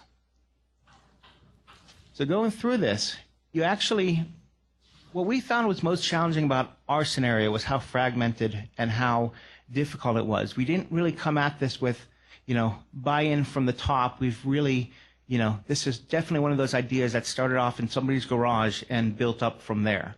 So we spent, 6 months, a year, just basically pushing this idea around to different nonprofits, to different foundations, to different, investors, to different organizations, and seeing if it had legs. And we found out that it actually did.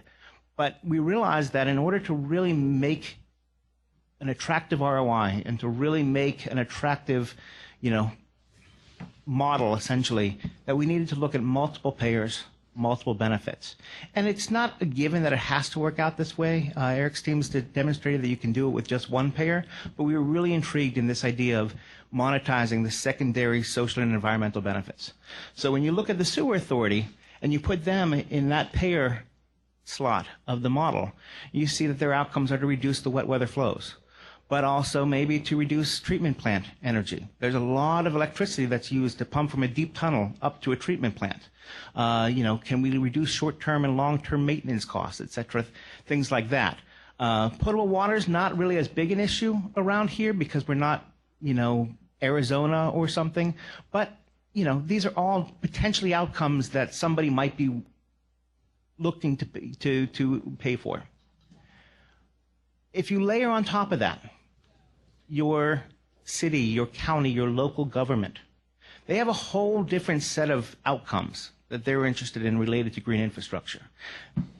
Flooding is a huge issue in Pittsburgh, not only because we've got steep terrain and such, but we've got, the sewer systems are already overloaded. And so we've got, essentially we've had incidents where people have died because of the flooding, directly related to the sewer problems, but also directly related to the terrain and the frequency and intensity of the storm that's happened.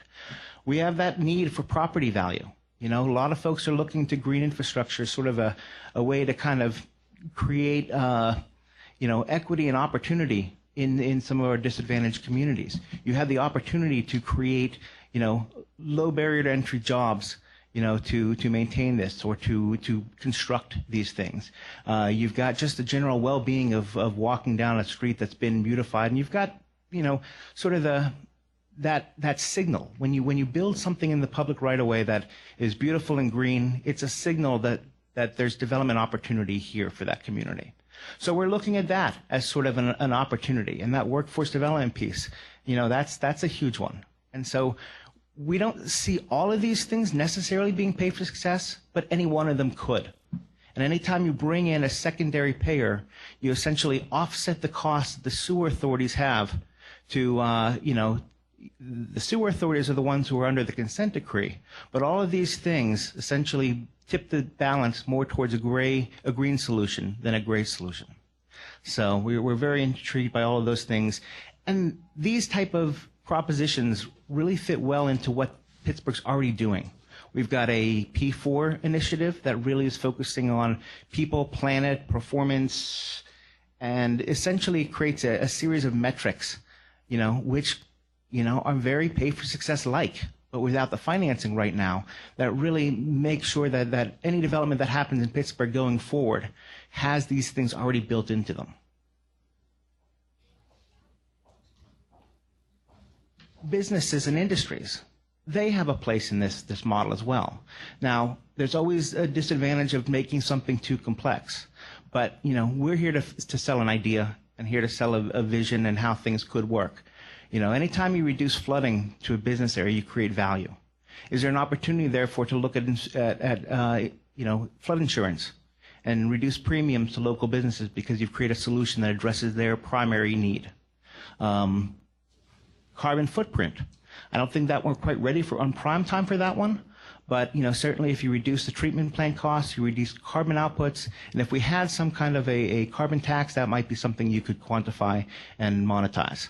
The other ones are very much healthy lifestyle. We've got a very strong healthcare system in Pittsburgh. We've got eds and meds is essentially what we've kind of grown up on, and any of these things has the opportunity to create outcome-based value.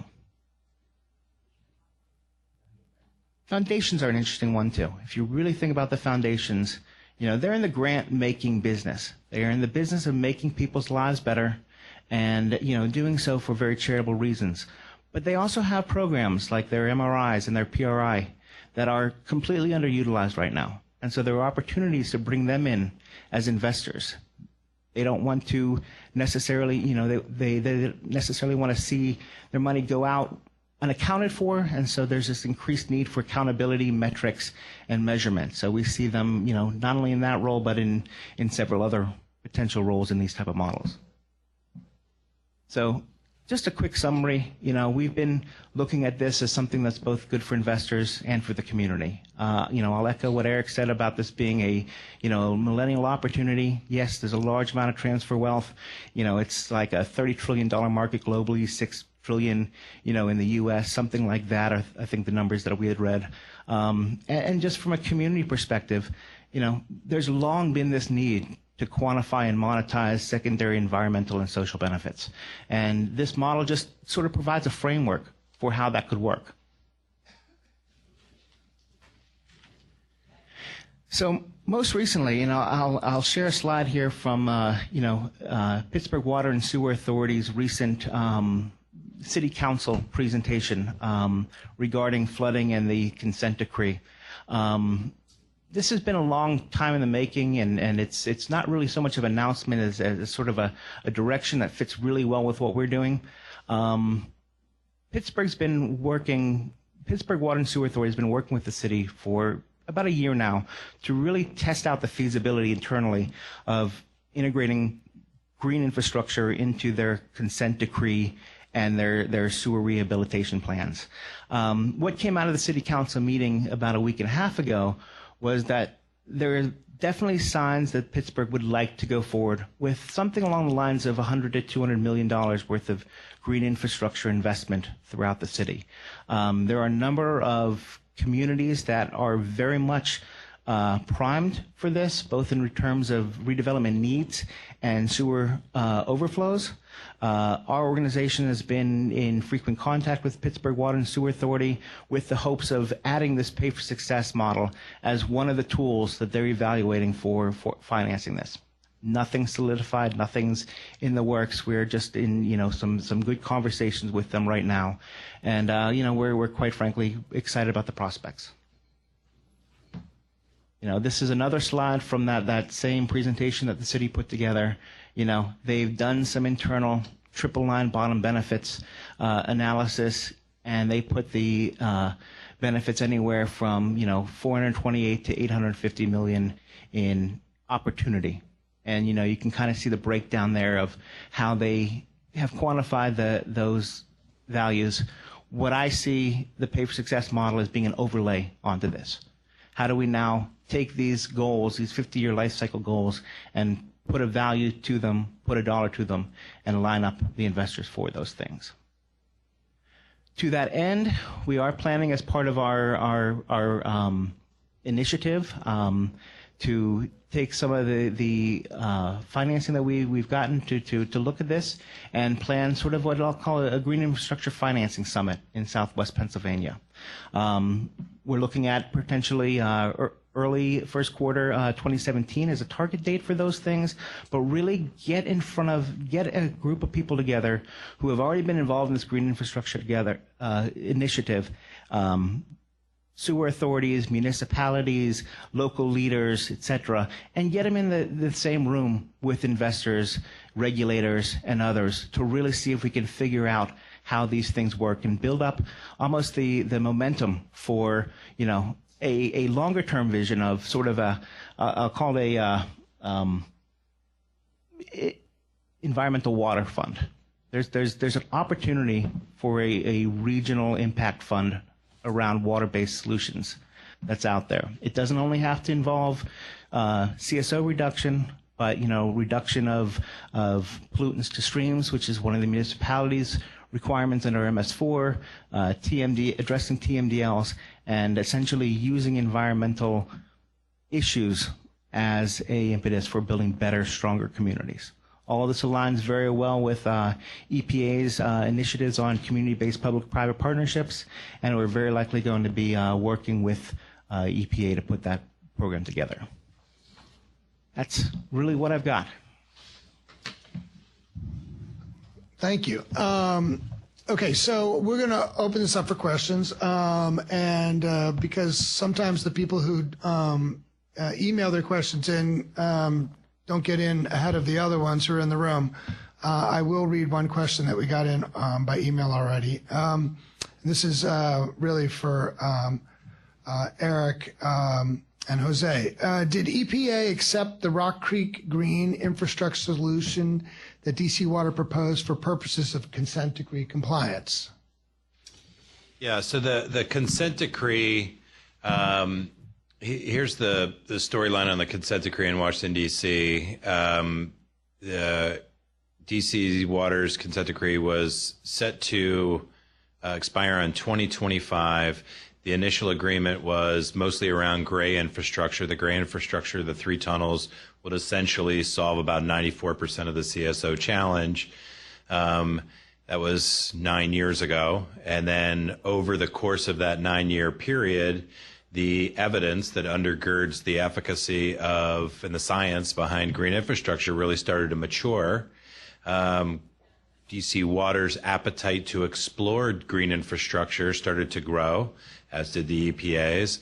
Conversations happened between DC Water and the EPA to see if there was an appetite to consider extending the deadline for the consent decree by 7 years, which they did. To allow DC Water to address their major concern, which was, remember what Jose was saying, their biggest problem was, what happens if this doesn't work, right? What happens if, right? I mean, it's hard to kind of point to doing green infrastructure on this large scale to actually solve for this particular problem. So how do we fund innovation in the public sector?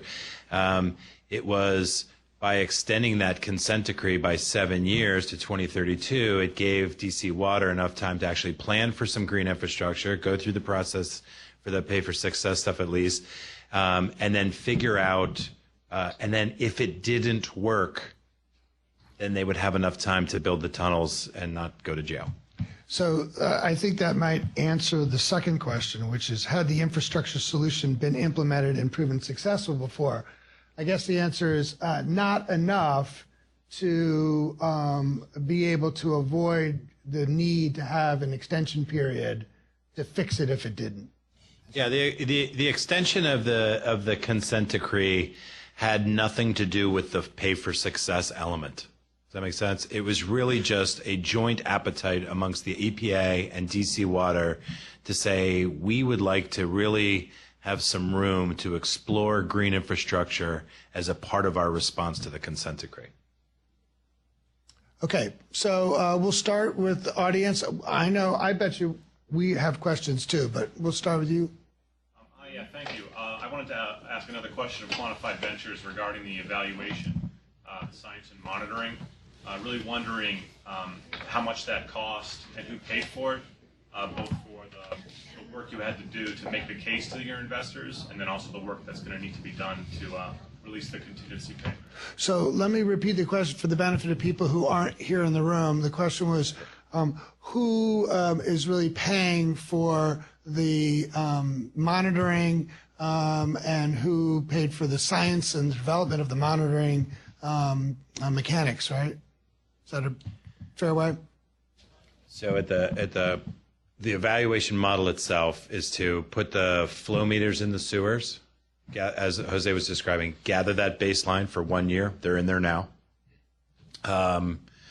Normalize to the 3-year classic period. You guys are probably more familiar with that stuff than, but and now you've got your baseline. Implement the green infrastructure, put the flow meters back in the sewers, capture that, and put that data back in the model, and it will essentially say how well did green infrastructure works. Okay, so the cost of that evaluation is borne from the investment.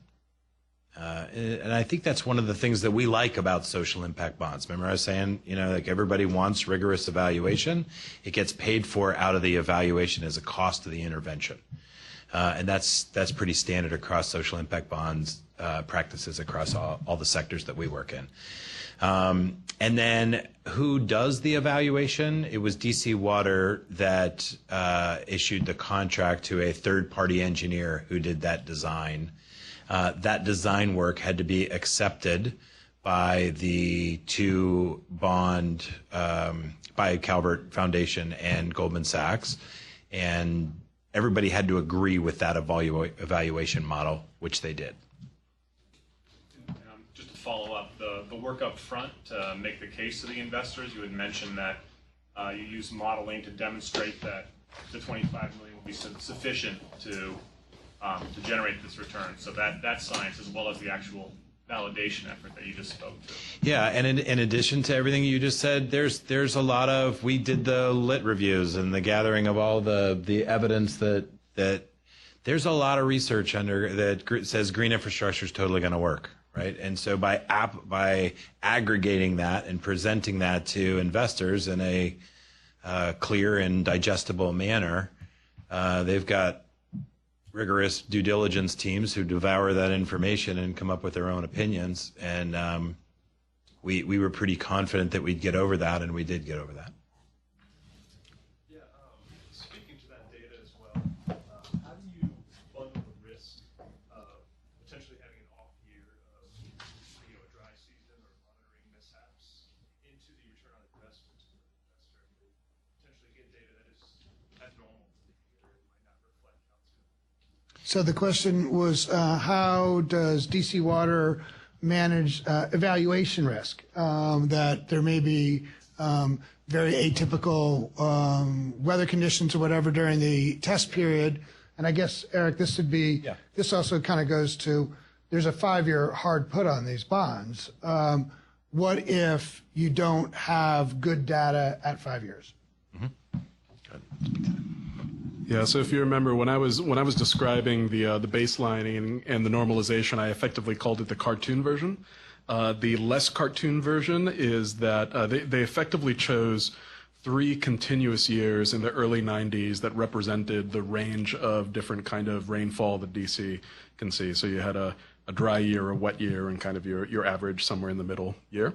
And so part of what's happening now is normalizing the measuring of the wet water flow with what this 12-month period falls in terms of dry, wet, or otherwise. So in other words, everything that you're talking about in the normalizing of the rain over the past year is being incorporated into the evaluation model, such that you can isolate that risk of the weather in the given year when you're evaluating. Yeah, sir. Go ahead. One question which struck me in both sets of presentations was the extent to which we are attempting to factor into our planning the potential impacts of global warming on our So I guess the question is that a question you want me to them to answer? Yeah. So how are you factoring global warming trends into the modeling, I guess, for performance-based evaluation for this bond? I think I can just kind of address that. I mean, this is a topic that actually we've been in discussions with Carnegie Mellon University and others.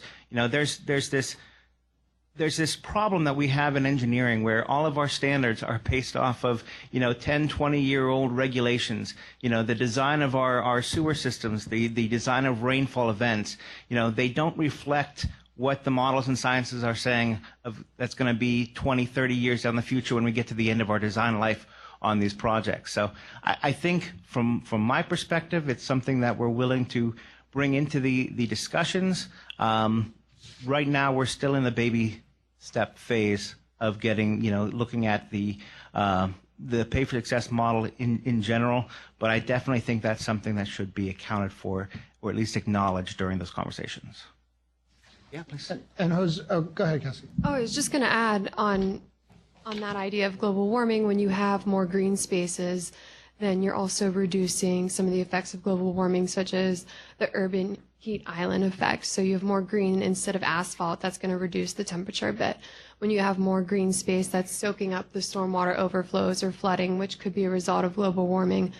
And in addition to that, you also have this community aspect. So as a part of building resilience to global warming, you need to build community capacity first. So that is why we're considering all of these projects to take into community into consideration as well, so that people can get to know each other in their neighborhoods, work together, so that if there is a larger crisis rather than these mundane effects of global warming, people can take action together.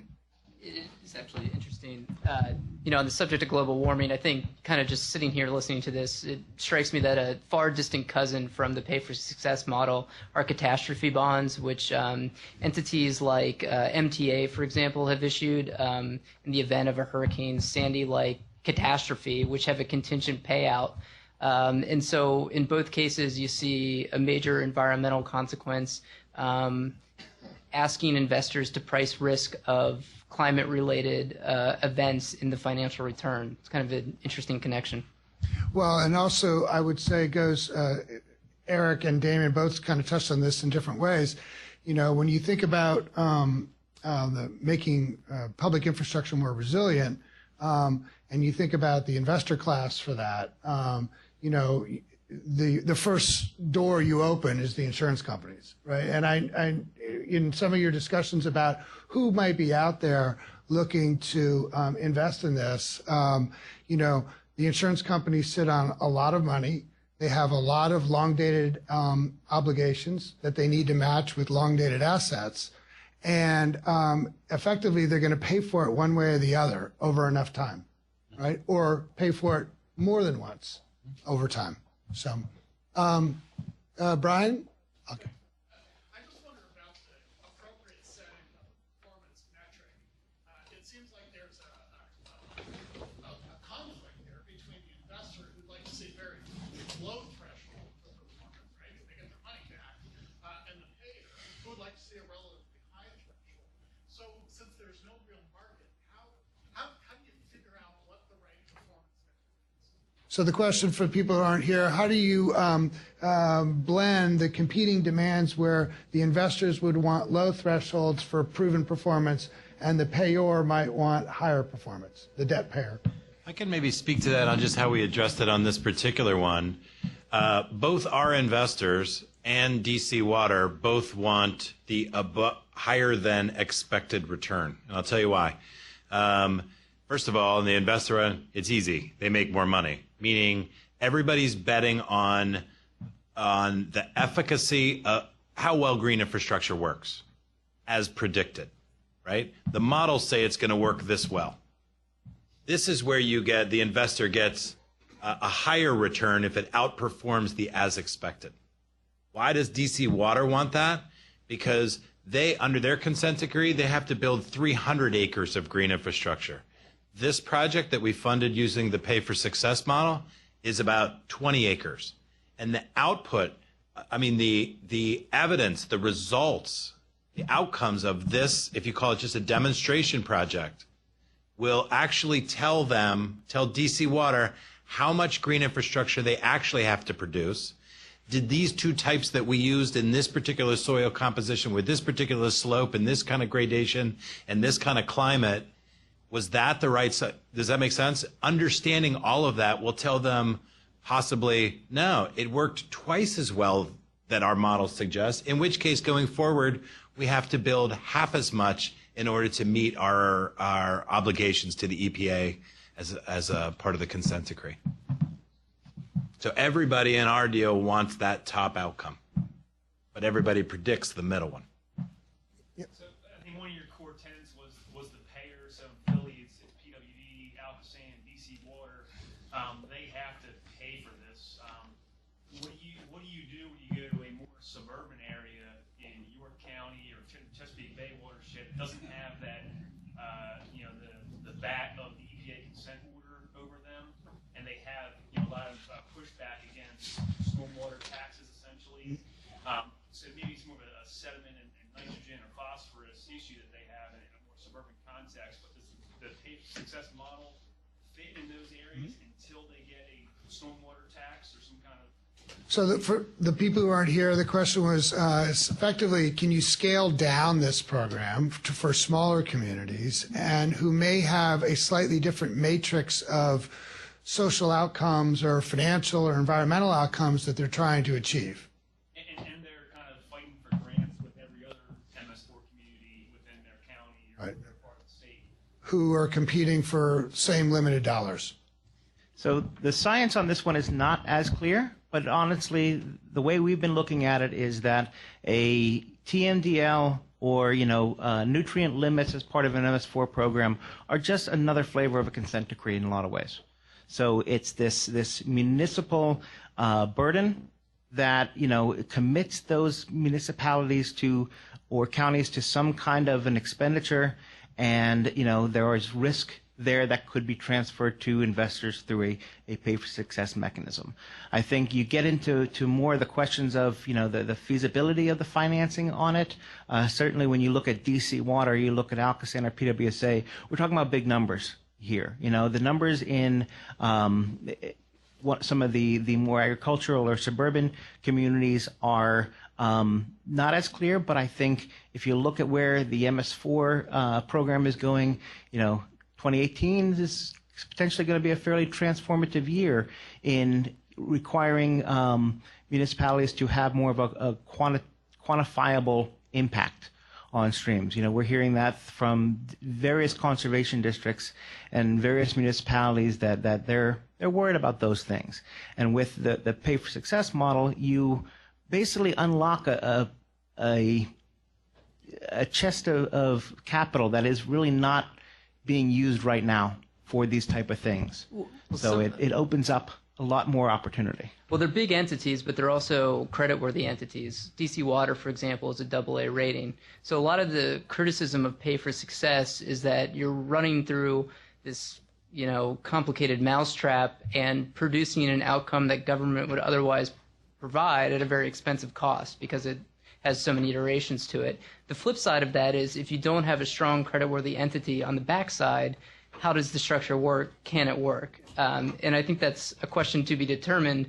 Again, what I love about the DC Water transaction is that they fit it into a traditional muni framework. There's lots of liquidity in the muni world to do small deals, to do deals that are, with smaller townships and boroughs and things like that. There's, an active PA bond market for the many thousands of municipal governmental units here. And so I think proving it like DC has, knowing the science then allows us to go downstream to smaller, perhaps rural areas. If I could just kind of add something to what Michael's saying here, though, there's nothing saying that it's absolutely guaranteed that these are going to be more expensive. For example, if you look at the traditional social impact bond models, the idea was find a service provider that can do this work for less than the government can do it and fund that successful program, essentially. So if you look at our watershed associations or you look at, community groups and such, do they have a role in meeting MS4 and water quality, problems in suburban or agricultural areas? Can you use it for, to fund farmers to create better practices on their farming, restoring riparian buffers or things like that? So there are a lot of different ways this model can be applied, and just it's really kind of interesting when you think about it. So we're sort of out of time, but we did get one more question that came in online, and actually I'm thinking that this may be a question for Cassie. This is from a gentleman at the Cost Benefit Group LLC and Environmental Valuation and Cost Benefit News. So he said, some environmental values are difficult to measure, and measurements can be controversial. So, for example, the value of saving an endangered species or reducing CO2, two things that green infrastructure can help. How receptive are investors, and maybe you heard about this, Jose and Eric too, to benefit measures from, say, the contingent valuation or travel cost methods and the social cost of carbon? Some of those terms I'm not familiar with. Willingness to pay. I think we could double team that, because that's a pretty big question. I guess one of the first things I think of monetizing the secondary environmental or social benefits is that you bring more money to the pot, and that's something that the investor would be interested in, is that when you have one project, for example, a green infrastructure one, but you have multiple payers. So say you have someone interested in reducing the combined sewer overflows.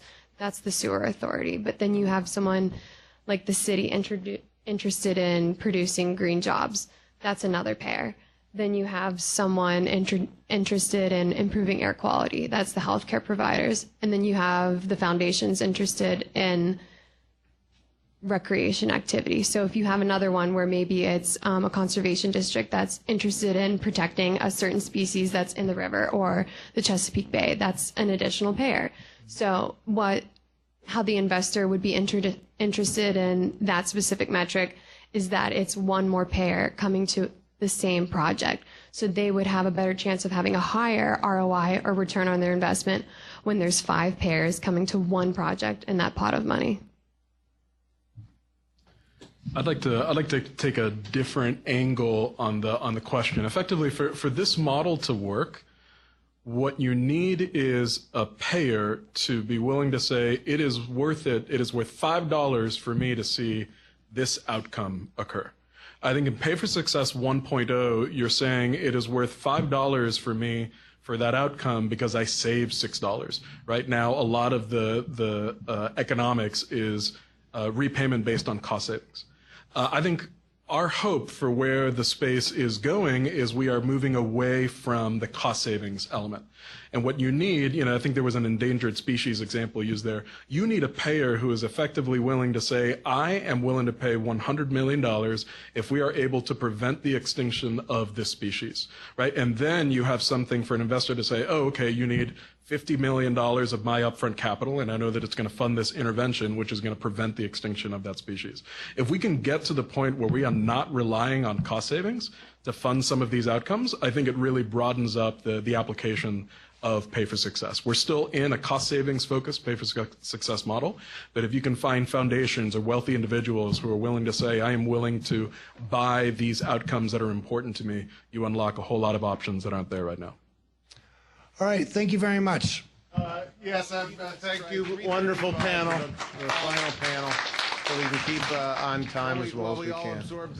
Nice job, guys. That's fun to hear you. Yeah, right back at you. I learned a lot. I'll turn the proceedings over now to the man who taught me all I know about environmental law, Bob McKinstry, who's going to take you through using green infrastructure, not just for stormwater, but for other regulatory programs. Bobby? Thank you. Our next panel is going to look at something called the total maximum daily load, or in Enviro speak, TMDL, for the Chesapeake watershed. and we have a great panel. We're first going to hear from Chris Day, who's in the center to my right, who is Senior Assistant Regional Counsel at EPA Region 3's Office of Regional Counsel.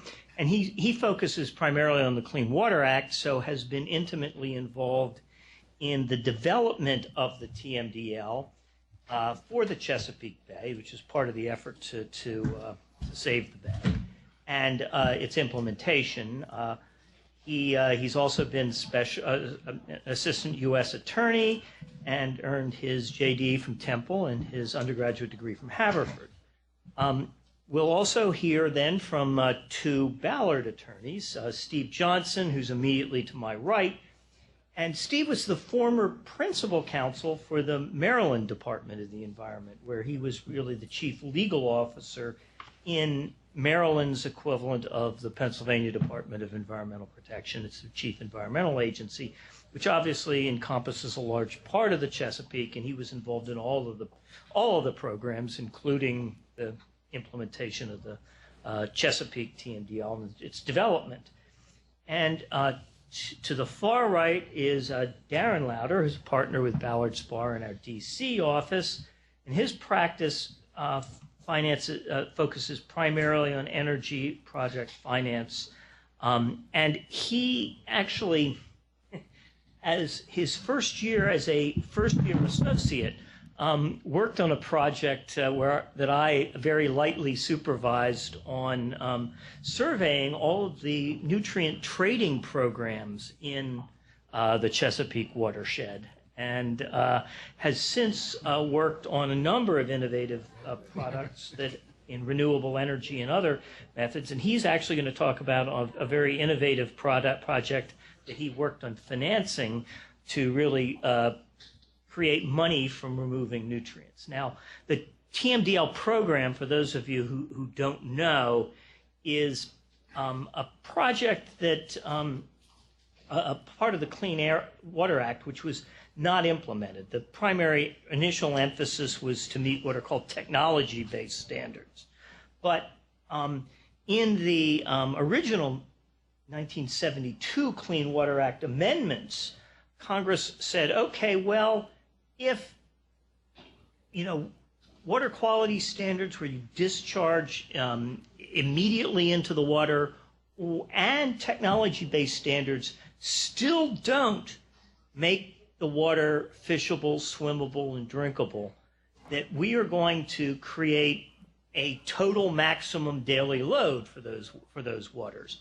In other words, EPA would say this is how much of a pollutant it can take, and then would allocate it among various parties. And that proved much, much harder to implement than anybody originally thought. Interestingly, Doc Goddard, who was Secretary of Pennsylvania DEP, testified, we don't need technology-based standards. We can do everything in the TMDL right today. And that was in 1971. He was eminently wrong on that. But in any case, this has been done now for the Chesapeake, but don't think it's just limited to the, 5 states or 6 states in the 7 states in the Chesapeake watershed. There are going to be TMDLs for nutrients, which is, the big banana in this, for most other watersheds. So the Chesapeake is a preview of what's coming to your watershed in the future. And so we'll start with Chris. Is the wrong slideshow? Maybe if you advance one. Oh, there we go. Okay. That was just a cover page. The right one. So, as Bobby said, I'm Chris Day. I've been working on the Chesapeake Bay for 20 years or so. So I'm excited to talk about this. I can talk about this all day, and I'll try to keep it to 10 minutes. Disclaimer. So the Chesapeake Bay watershed, that's all the land that drains to the Chesapeake Bay. It's a big watershed compared to the size of the bay, 64,000 square miles. There's 7 states, including DC. It's an incredibly productive. There's an incredible amount of shoreline, and as one of the questions in the last panel, as climate change raises the sea level, the shoreline will change. It's something that's been declared a national treasure.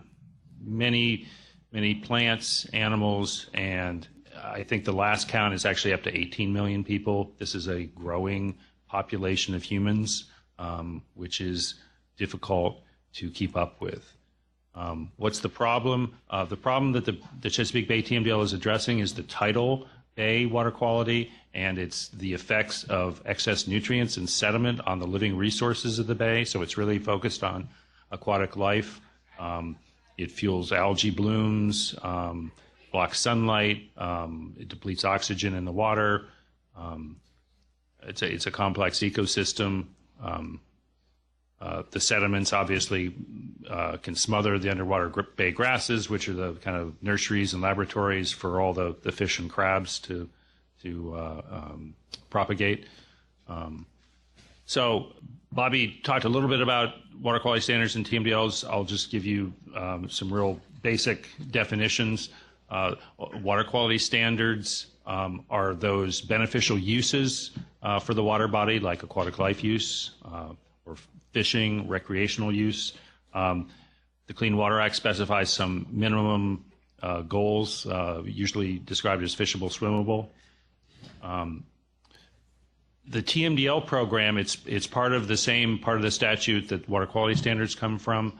As Bobby said, for those waters that are impaired, meaning they don't meet their beneficial uses, and there's sources for which technology standards aren't enough, the states have to identify that water as an impaired water, send it to EPA, and then there's an obligation for the state, or in some cases EPA, to establish a TMDL for that water for the pollutants that are causing the impairment.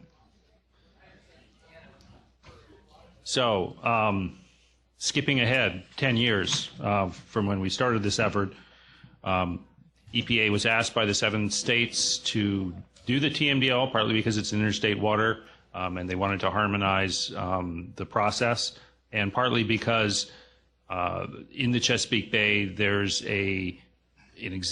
had been an existing program, the Chesapeake Bay Program, which was a consortium of states and the federal government that had been working on restoration of the bay since 1983. And so there was a kind of governmental organizational structure that facilitated this. So what was the final Bay TMDL? This articulated how much nitrogen, phosphorus, and sediment could be introduced into the 92 bay segments, and how much it needed to be reduced from the current 2009 levels. And so you can see the numbers up there for yourself. The percent reductions, a 25% reduction for nitrogen, 24% for phosphorus, and 20% for sediment.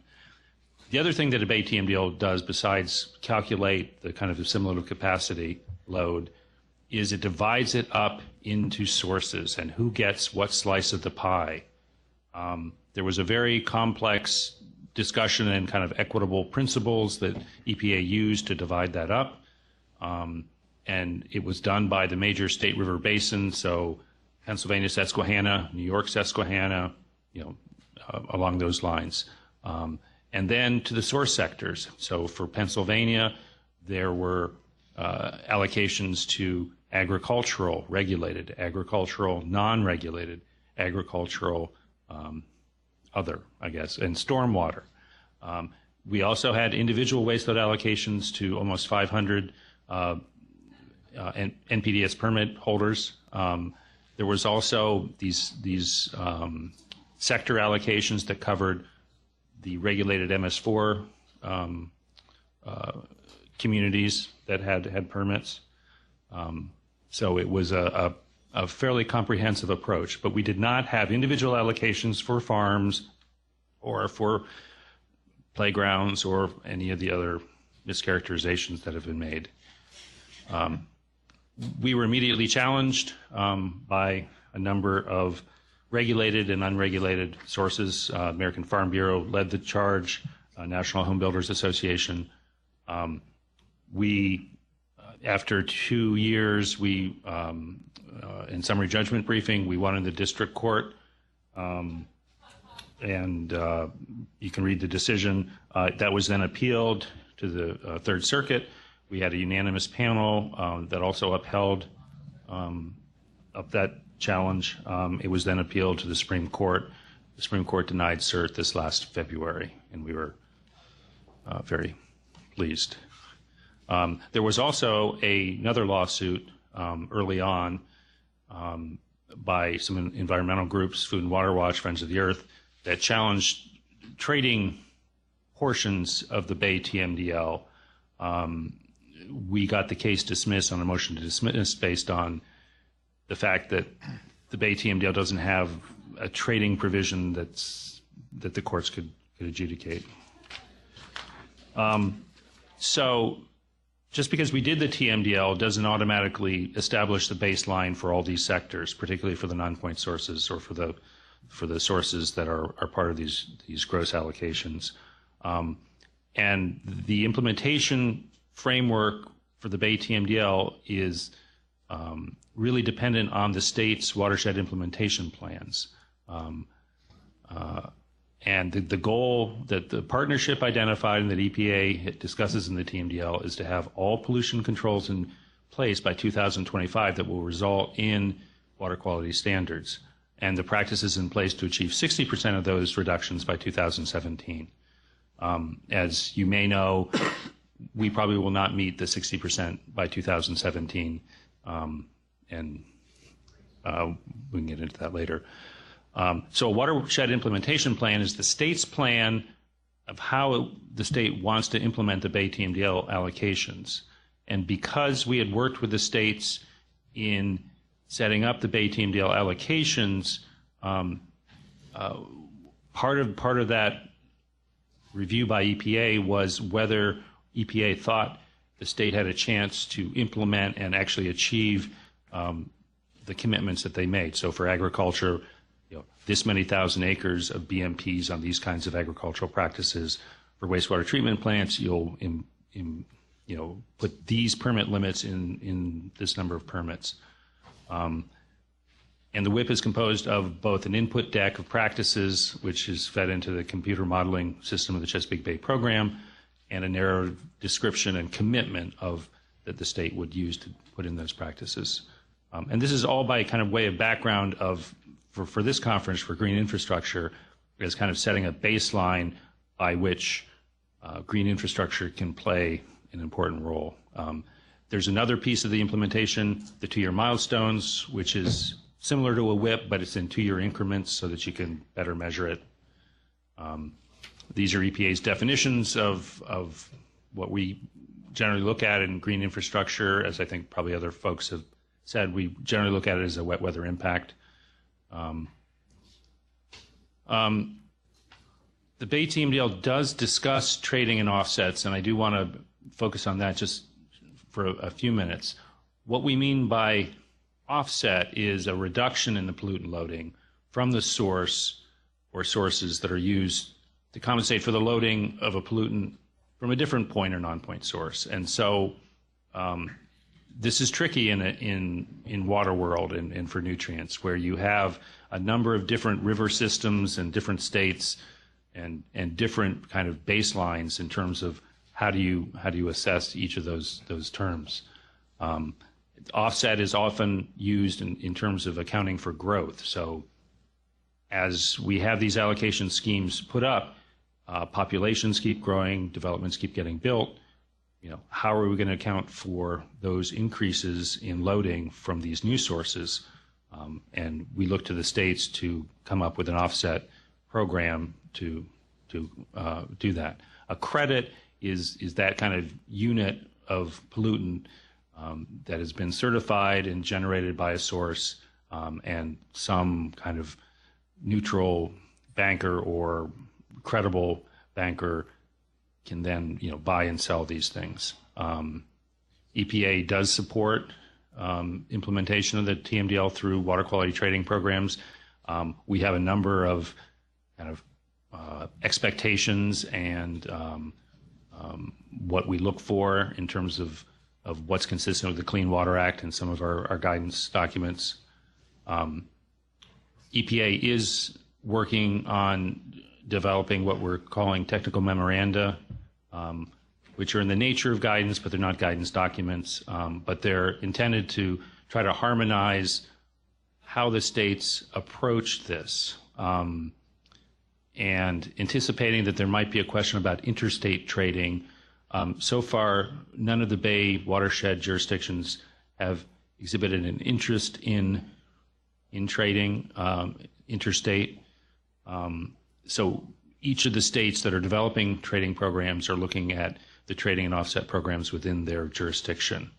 And that actually works pretty well in the Bay context because each state has a different watershed implementation plan and different kind of baseline in terms of what they're looking for from, say, the stormwater sector or the agricultural sector.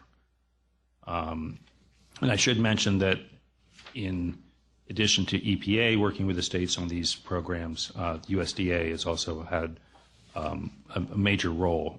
They have some interest in making sure that the agricultural sector has an opportunity to generate credits as well. And credits that are generated are used for compliance or offset. At this point, Pennsylvania probably has the most active trading program. EPA has a number of concerns about that program that we're working through with the state. Virginia has an active point-to-point source trading program.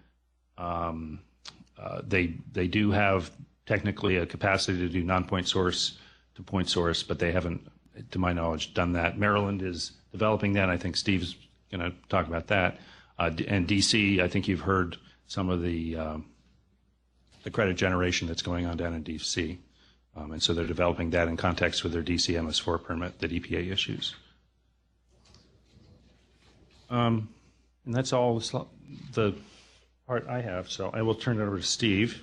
Yes, we'll have questions and discussions following the three presentations. Oh, I took more time than Thanks. I'm going to try to tie again the green infrastructure to the Bay TMDL and talk a little bit about some of the things in Maryland that are driving the move to green infrastructure and helping Maryland meet its TMDL obligations.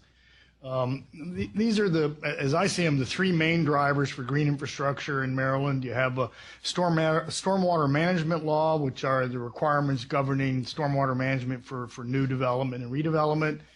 The MS4 permits, the permits that are issued to the largest jurisdictions in Maryland to authorize discharges from their storm sewer systems.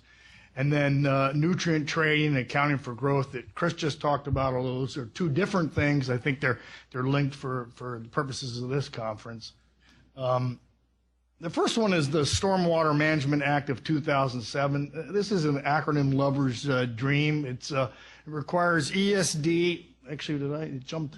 It requires ESD to the MEP using BMPs. And what that is environmental site design to the maximum extent practicable. And those are the definitions of ESD and MEP. ESD is also known as low impact development or conservation design, and it's classic green infrastructure. It's taken an environmentally sensitive approach to planning for land development and stormwater management. It requires practices that maintain the natural features and the natural hydrological characteristics of a site. The idea is to do the treatment, the infiltration, the evaporation as close to where the precipitation falls as possible, as what you want to do is to prevent runoff and not mitigate the adverse impacts from runoff, which had been the main design feature for stormwater management until recently. These are some of the environmental site design practices. You heard about them in the first panel. These are found in Chapter 5 of Maryland's Stormwater Design Manual. Interestingly, and I don't know if it's a coincidence, they're also in Chapter 5 of Pennsylvania's BMP manual. And just to give you a few examples, you've already seen many of these.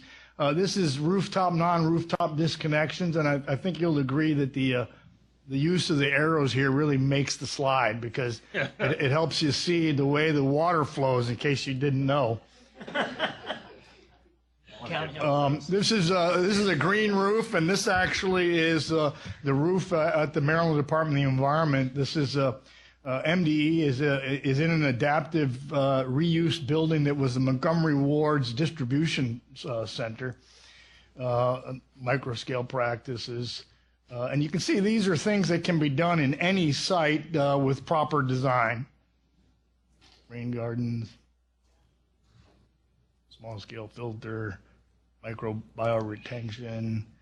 And this is a stormwater management pond, and for anybody who's horrified to see this as an example of an environmental site design, you're right. That is not environmental site design. That is the old centralized stormwater management practices of the past. And under Maryland's stormwater management law, you can't do these unless you can demonstrate that you have exhausted all the environmental site design opportunities on the site. The next significant driver in Maryland, I think, are the Phase 1 MS4 permits. These were issued to the 9 largest counties in Maryland and Baltimore City, issued back in 2014 and 2015. The most significant requirement of them is that they are required to restore 20% of that jurisdiction's impervious area that's not already controlled for stormwater. And we're talking about some of the smaller jurisdictions have to restore about 1,000 acres of impervious area. The largest ones, Prince George's County, has to restore 6,000 acres of impervious area, and this is in one permit term over 5 years. I was interested to see in the first panel the mark from Philadelphia Water showed a graph, and they're going to achieve 6,000 acres in 20 years. Maryland counties are going to have to do that in 5 years. Not surprisingly, it's very expensive. The counties are anticipated to cost in the hundreds of millions of dollars. And just like the Chesapeake Bay TMDL, these permits were vigorously challenged by the environmental groups, Chesapeake Bay Foundation and other environmental groups who challenged, in part, the 20% restoration was not an enforceable effluent limitation, and the counties challenged this on the grounds that it was too expensive and therefore impracticable. Fortunately, those challenges were denied. The reason this is going to sort of drive green infrastructure is because many of the practices that are required for environmental site design are the practices that the counties will use in order to restore impervious acres. And then there's also some additional alternative urban BMPs like street sweeping. Apparently street sweeping actually does remove quite a bit of nutrients, and so you get a sort of an equivalent impervious acre treatment for street sweeping, forest planting, septic connections to wastewater treatment plants. Now, as is the case with all the other Bay states, Maryland is falling behind in the stormwater sector, and Chris and his colleagues are going to have enhanced oversight over this sector, including Maryland's MS4. So it's something that's going to be watched closely.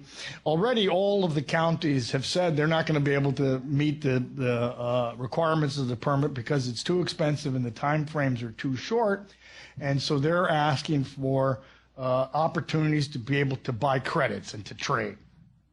And so that brings me to the next one, which is nutrient trading. Maryland does have a nutrient trading policy that's been in effect for, I don't know, about 10 years, but it's there's been almost no trade. So Maryland is actively working right now to develop a more robust nutrient trading program. For those of you who aren't familiar with what the program, the nutrient trading can do, it essentially is a market-based approach to generating nutrient reductions at the lowest cost.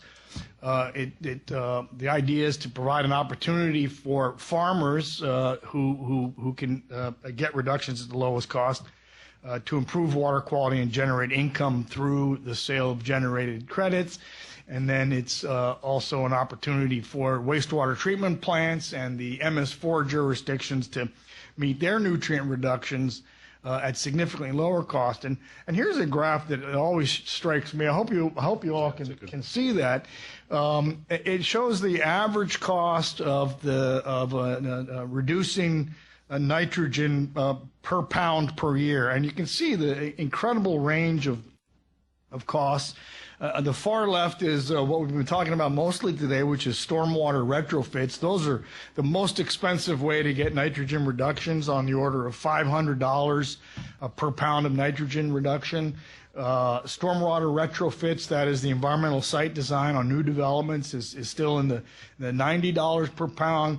The wastewater treatment plants in the $15 to $47, that's where almost every Bay State has gotten their reductions and are way above the target in those sectors, because this is a reasonably affordable. You've got clear targets with NPDES permits, so it's easy to impose requirements and enforce them. And you have funding sources through PennVest and Maryland Water Quality Finance Administration. We in Maryland have a flush fee. And then you have the agricultural practices, which are the cheapest, but no regulatory mechanisms to make farmers do it. So the nutrient trading program hopefully incentivizes farmers to implement some of these measures and sell those credits to the people that need stormwater retrofits and wastewater treatment plant upgrades.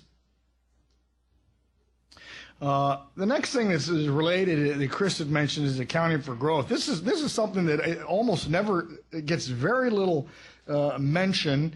And that is that not only are the states required to see significant reductions in nutrients, but they have to offset nutrients from all new growth. And as Chris said, there's substantial population growth in this area. I think in Maryland they said over the next 20 years there'll be something like 400,000 new households. Well, every one of those households is going to generate nutrient pollution from stormwater runoff, from wastewater treatment, air deposition from when they drive their cars, and so this is going to have to all be offset, and it has to be offset. So when a developer wants to develop a project with 50 new houses, there is coming a day when there's going to probably be some sort of a general NPDES permit that will require them to offset all the discharges of nitrogen, phosphorus, and sediment. They're going to have to be permanently offset. Developers could get them either through on-site improvements, that is over-controlling stormwater, taking stormwater that's not controlled from off-site and controlling it.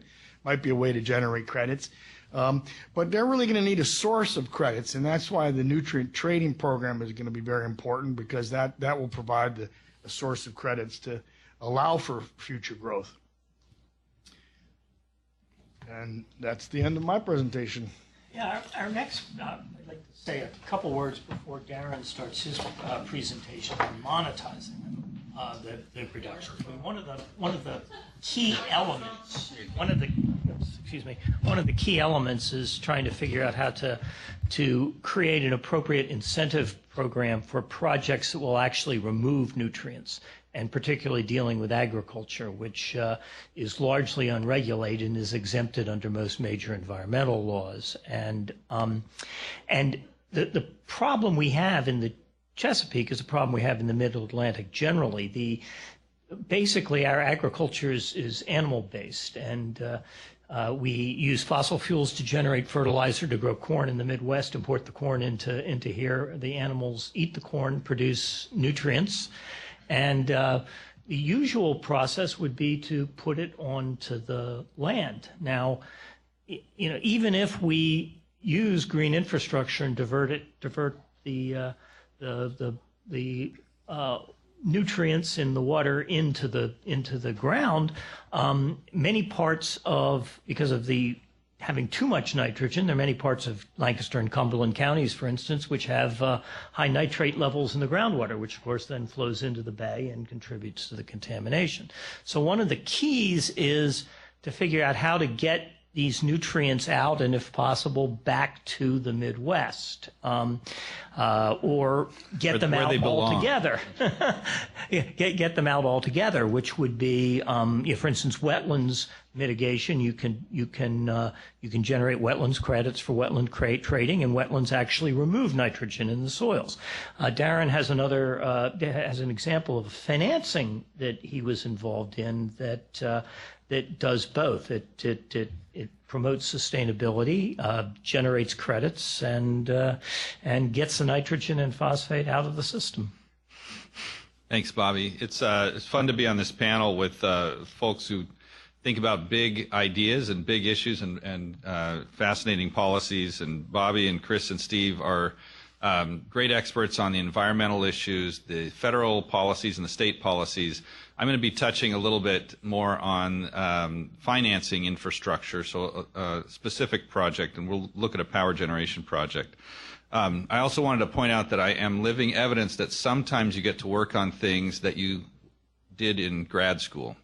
So I actually did a law review article on water quality trading and the EPA's water quality trading policy when it first came out in 2003, and learned in that process a lot about the clean water laws and policies that the first Clean Water Act, which was called the Federal Water Pollution Control Act, I'm sure Chris knows all of this by heart, was enacted in 1948. So this is an issue that's been before us and people have been trying to figure out for quite a long time.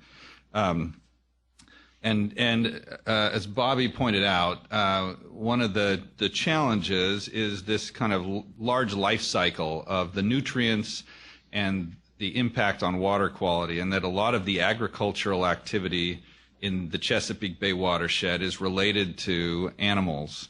And that's the agricultural process. So there's a different kind of nutrient issue there, and what happens to it? Can you convert it? Can you divert it? And where does it go? So the energy intensive process of shipping it, transporting it, and of converting it is a challenge that folks have been trying to figure out. And I too like the slide that Steve had showing the costs of reductions in nitrogen. And again, that whole approach, that mindset is thinking about diverting those nutrients, so avoiding them being washed into the watershed, for example. The case study that we have, the example that we have, is a little bit different. So it's incorporating some of those nutrients as feedstocks into other processes like power generation, and whether we can convert those through that process to something that's useful and monetizable, in addition to the trading and the credits that you can get for the reductions. So it's a different take on the infrastructure financing. I stole Chris's definitions to review some of these, the repetition of the green infrastructure, a way of managing wet weather impacts, a way of avoiding the impacts of those results, and then to think about power generation projects as a type of green infrastructure as well. So the specific example we're looking at today is the Gettysburg Energy and Nutrient Recovery Facility. It's located in Adams County, Pennsylvania. It's the largest egg-laying operation in the state, as I understand it. 5 million chickens. In fact, I was just gut checking a few of the statistics here with Bobby before. I said, can those numbers be right? So we'll get to those in a minute. And 340 tons of waste. The 240 tons per day of poultry waste seemed large until Bobby figured out that's 1.5 ounces per chicken per day. So. And they eat 4 ounces. And they eat about 4 ounces a day. So 2.5 ounce egg and 1.5 ounce. So sometimes math is simple. So again, the offsets and the trading provide some tools that the projects can use as revenue streams. And as Chris mentioned, Pennsylvania now is going through a process of kind of tightening up some of the non-point source credit qualifications. So that's been one where there's a huge potential for reductions, and it's a lot more challenging than the point sources where you monitor inputs, you monitor outputs. Having farmers monitor inputs and outputs that someone else is checking is a different kind of compliance challenge. So again, the same concept of the offsets and the credits. You're reducing the pollutants at a specific time and place, and those can be generated, sold, or traded. So the EPA supports that process, and there is a specific implementation plan in place. The Pennsylvania State Trading Program. So Bobby alluded to, we had done a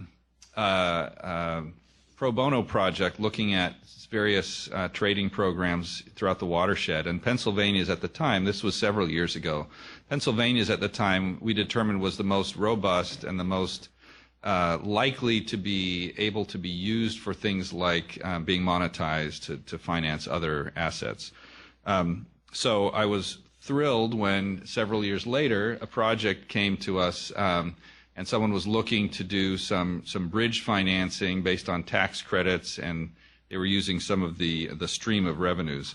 So the multiple revenue streams, this is interesting. Normally in a power project, the sale of electricity is the leading revenue source, and sometimes there's an environmental attribute. If it's solar, there's a renewable energy certificate that you can receive payments for.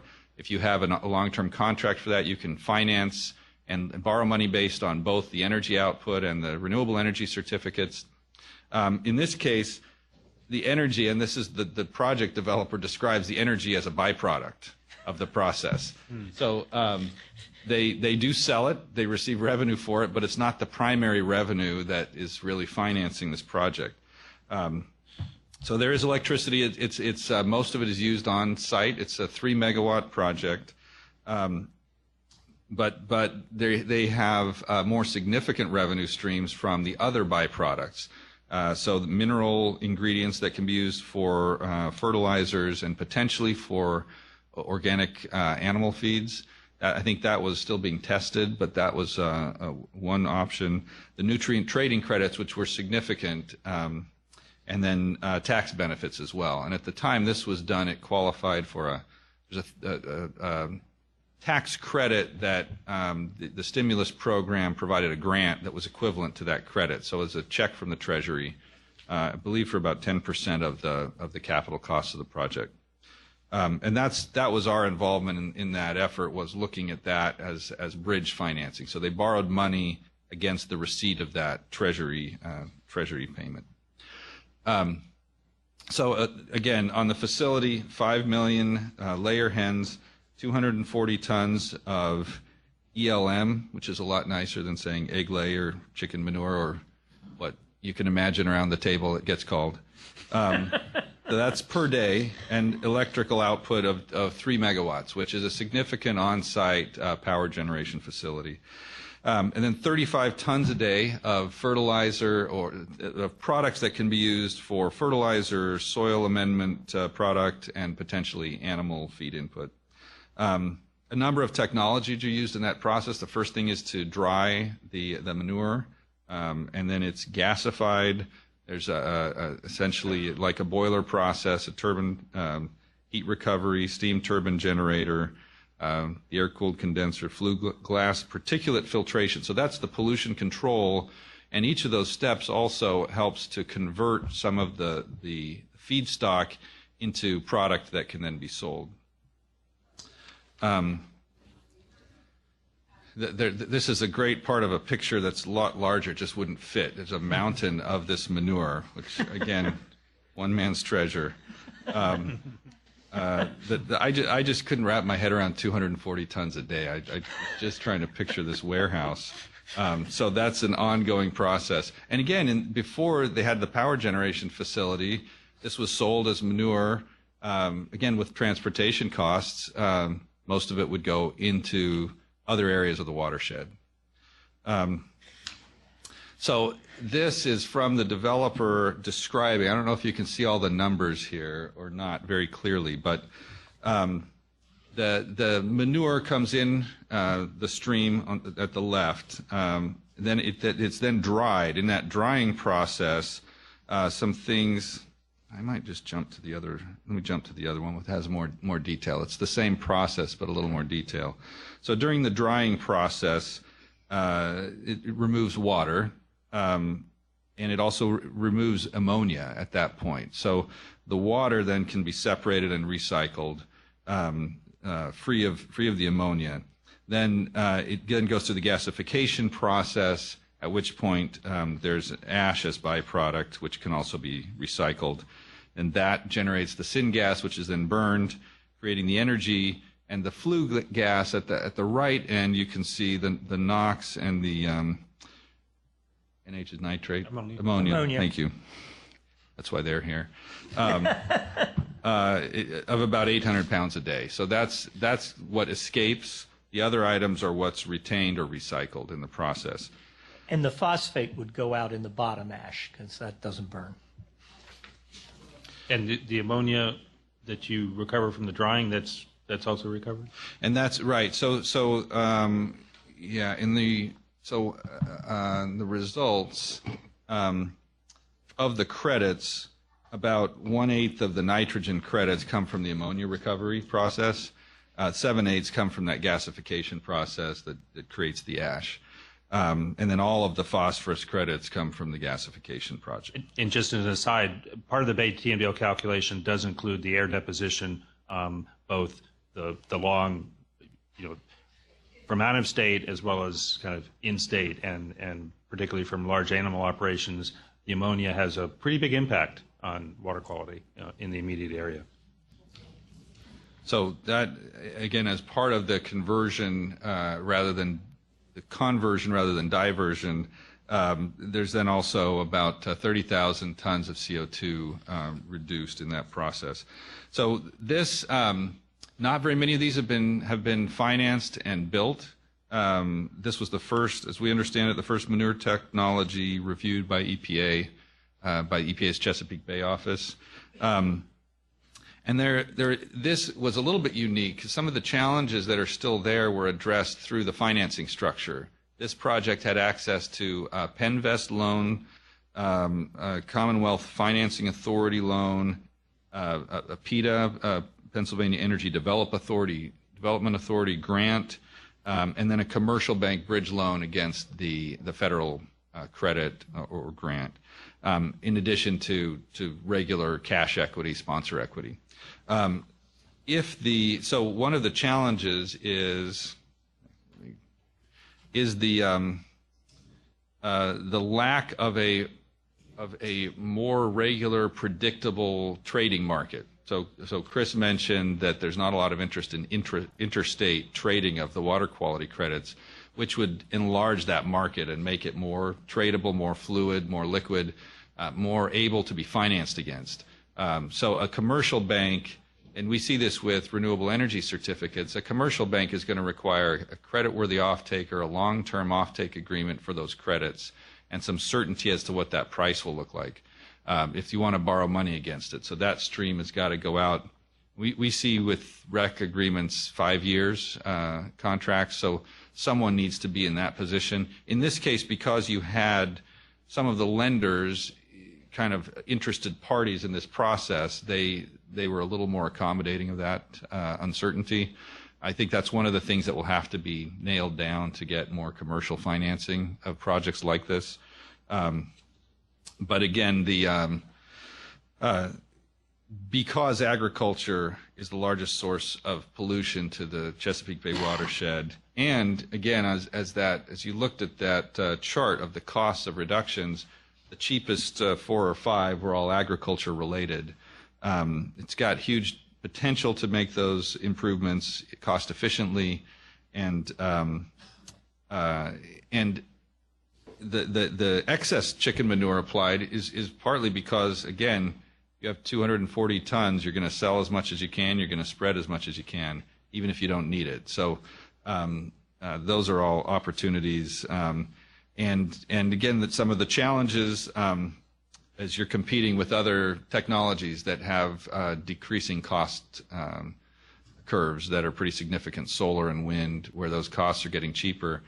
So if you're generating power as a pure power play, if you're thinking of power as a byproduct and you're complying with other requirements, it has a different calculation. So just I think that's an interesting example. That's a little different approach that we've seen work and use both commercial and state funding. And it's transferable to other agricultural operations. Cattle manure can be used, particularly if you have big CAFOs or concentrated animal feedlot operations. We've seen projects just convert it to gas, pipeline-grade natural gas, rather than burning the syngas on site. So there are a lot of different ways it can be done. Well, we have some prepared questions for discussion, but I'd like to open it up to the audience to see if there are any questions on what you've just heard. Yes. I was interested in the comment that street sweeping really reduces nutrients to the watershed, and I was kind of curious if there was any study that you had to cite for that, or if Baltimore doing this. They do the modeling. Maybe I should repeat the question, since I think the question is: was there any study that showed the impact of street sweeping on nutrient reduction? The value that I think was used in the old model that we used was a literature value. We've now gone back, and as part of the Bay program process, they have lots of expert panels looking at all these many different things, BMPs. Street sweeping was one of them. And there's different kinds of street sweeping. There's vacuum ones, and then there's just the brush ones. They found out that at least the last draft of the expert panel report that I saw, the ones with just the brushes really don't have much of a nutrient benefit at all, and some jurisdictions are very upset with that. The vacuum ones have some measurable effect, not a huge amount, but yes, they do have some, and you need to run them somewhat frequently to get much of a bang. And they're much more expensive, so you probably would want to run them more often. Yes? Is there any pressure where at some point it's not really a farm, it's more of a manufacturing and industrial type operation that the credit could go away, or there's pressure to say it's really, there's a lot of the amount of chicken feed, it's more like a factory rather than a farm. So this credit in the future over 10 or 20 years, is there pressure to have it not be able to be offered as a credit anymore because it's not traditional agriculture? I guess it's kind of what I'm trying to say. The question is, when you move into a more industrial agriculture, does that eliminate the ability to generate a credit? That's a complicated question. We do have some regulatory authority over certain large animal feeding operations, at least to the extent of the immediate area where those animals are raised. There's some loopholes in terms of if they move the manure off the farm to somebody else's farm. There's some issues about whether we can follow that. If that farmer applies it on his own land at an agronomic rate, that's appropriate. If there's manure applied on his land from the CAFO in excess of the agronomic rate, which of course is, well, what's that? And is it a phosphorus-based approach, nitrogen-based approach? So that's complicated, but not a lot of federal regulatory programs. USDA does have a number of conservation programs and grant programs to assist in some of those issues. Right. And just to add, the nutrient credits can only be generated once you've met the baseline requirements for agriculture. It's going to be nutrient management plans, which establish what the rate of applying fertilizer and for point source discharges, it's meeting permit limits. You also have to comply with whatever local water quality standards there are, local TMDLs, before you can generate. credits. Right, and you have to go below that baseline to generate any credit. And that's part of the discussion EPA is having with each of the states on particularly agriculture, because that's the hardest place to set a baseline. In doing those, how do you consider discharges to groundwater versus surface water, which is regulated, but groundwater isn't? As we've discovered on the Eastern Shore, folks thought that phosphorus really didn't migrate through the groundwater. We have found differently.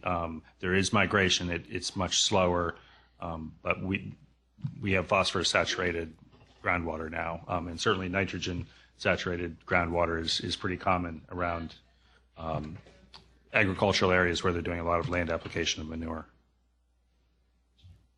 Chicken manure in particular is rich in phosphorus, or chicken litter is what most of the chickens raised in the Chesapeake Bay watershed are broilers, which are the chicken houses or the super chicken houses, and they usually have litter.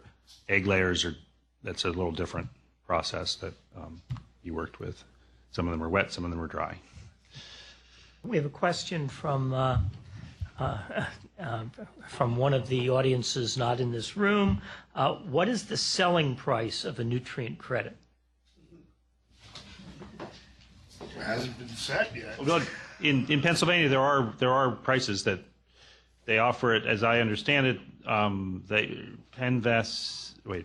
Red Barn is the broker. Yeah, Red Barn. We're looking that up. Yeah. Yeah, it's not. I mean, it's much easier to find the selling price of a carbon credit. My understanding is generally these are offered in batches, and they look for a buyer at a particular price, and if they find one, then it's off the market. And the next one, they haven't been real pricey up to now. In 2013, Maryland convened a group to develop an accounting for growth program, and they anticipated a price of $1,000 per pound of nitrogen reduced over a year. Per pound? Yeah. Oh, it's cheaper in PA. Yeah. Well, at least right now, and part of the issue is EPA is also talking in Pennsylvania about some of the credits they're generating and whether we think those are consistent with the overall ATMDL commitments that Pennsylvania made in their WIP and all those things. One of the challenges, as I think Darren mentioned, is developing a sufficient. I mean, one of the challenges is developing a sufficiently broad market so that you actually can have a transparent price. The air pollution credit markets are much better developed, and you actually have active trading in markets in those. And I'm not sure of any water pollution credit markets that are equally developed. No. I mean, there is wastewater treatment plants have bought nutrient credits that haven't been able to meet their nutrient limits. So there is a market, and that's usually the buyers. Farms don't have to buy credits because they don't have a regulatory kind of hook for driving that. And I think that's also true, for instance, of wetland. Wetland banking has been established, as I mentioned. Wetlands. Now, it's interesting if you could stack the credits from the denitrification, you'd have to be able to quantify it in some way. But generally, what you see is bilateral negotiations, and it may very well depend on your trading partner's cost of reducing emissions or discharges. But I think the numbers that from the project that I saw were much lower. What were the prices? They quoted it like they're not fully contracted. I think they were quoting an offer of $2 per credit year. As opposed to 1,000. I think per pound. Phosphorus is probably going to be a little more expensive and rarer. Okay, well, thank you very much.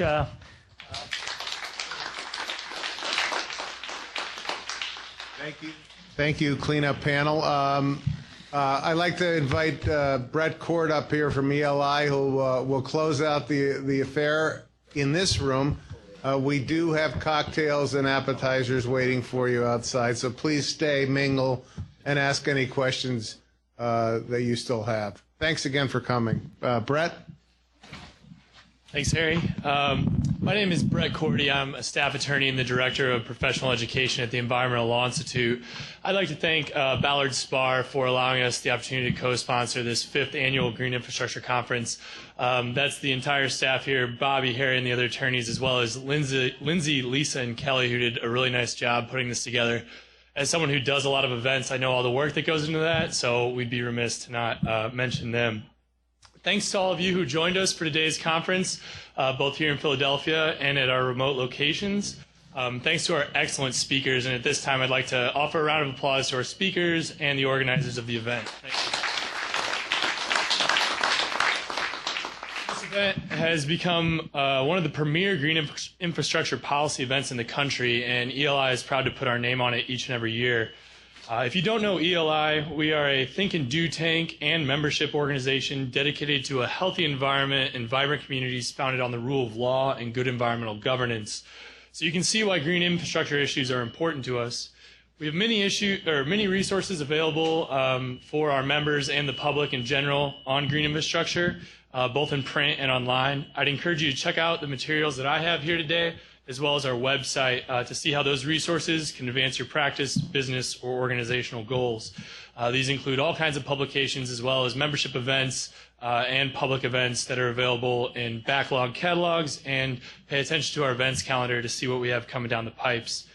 I'd like to briefly highlight some of our research that doesn't get talked about as much in the legal circles because they're more used to our membership side. But we have a lot of expertise helping governments from the local level up to the national level, internationally and domestically, draft common sense laws and regulations. And as many of you know, not every city is as forward-thinking as Philadelphia on some of these issues. So if you know of a place, or you work in a place or live in a place that could use ELI's help rethinking some of the regulations and the policy around green infrastructure, please get in contact with us and we can see how we can help out. In addition to governance, environmental justice is another focus area of ours, and the impacts, both realized and potential, between green infrastructure and EJ issues are potent. A particular research project of note is our, I see what you were doing here, Harry. It's dangerous. I warned you. So again, one particular project I'd like to highlight is an environmental justice and brownfield remediation project that we're getting off the ground with a pilot program in D.C. This is in northeast D.C. along the biggest tributary to the Anacostia, which, if you were paying attention to panel 2, they got the big gray tunnel instead of all the green infrastructure going on in the northwest. We are working to quantify some of the climate mitigation and adaptation impacts that we discussed of green infrastructure with an eye towards helping municipalities and states meet their climate goals, which, as you all know, are going to be probably have some force of law at some point in the near future. As the only thing between you and the cocktail reception, I'll leave it at that. But if you'd like to discuss this or anything else, or ways that ELI can get involved with the work you do, I'll be around. And of course, you can call or check out our website at any time. Again, thanks for joining us today, and thanks to Ballard Spahr for hosting an excellent program.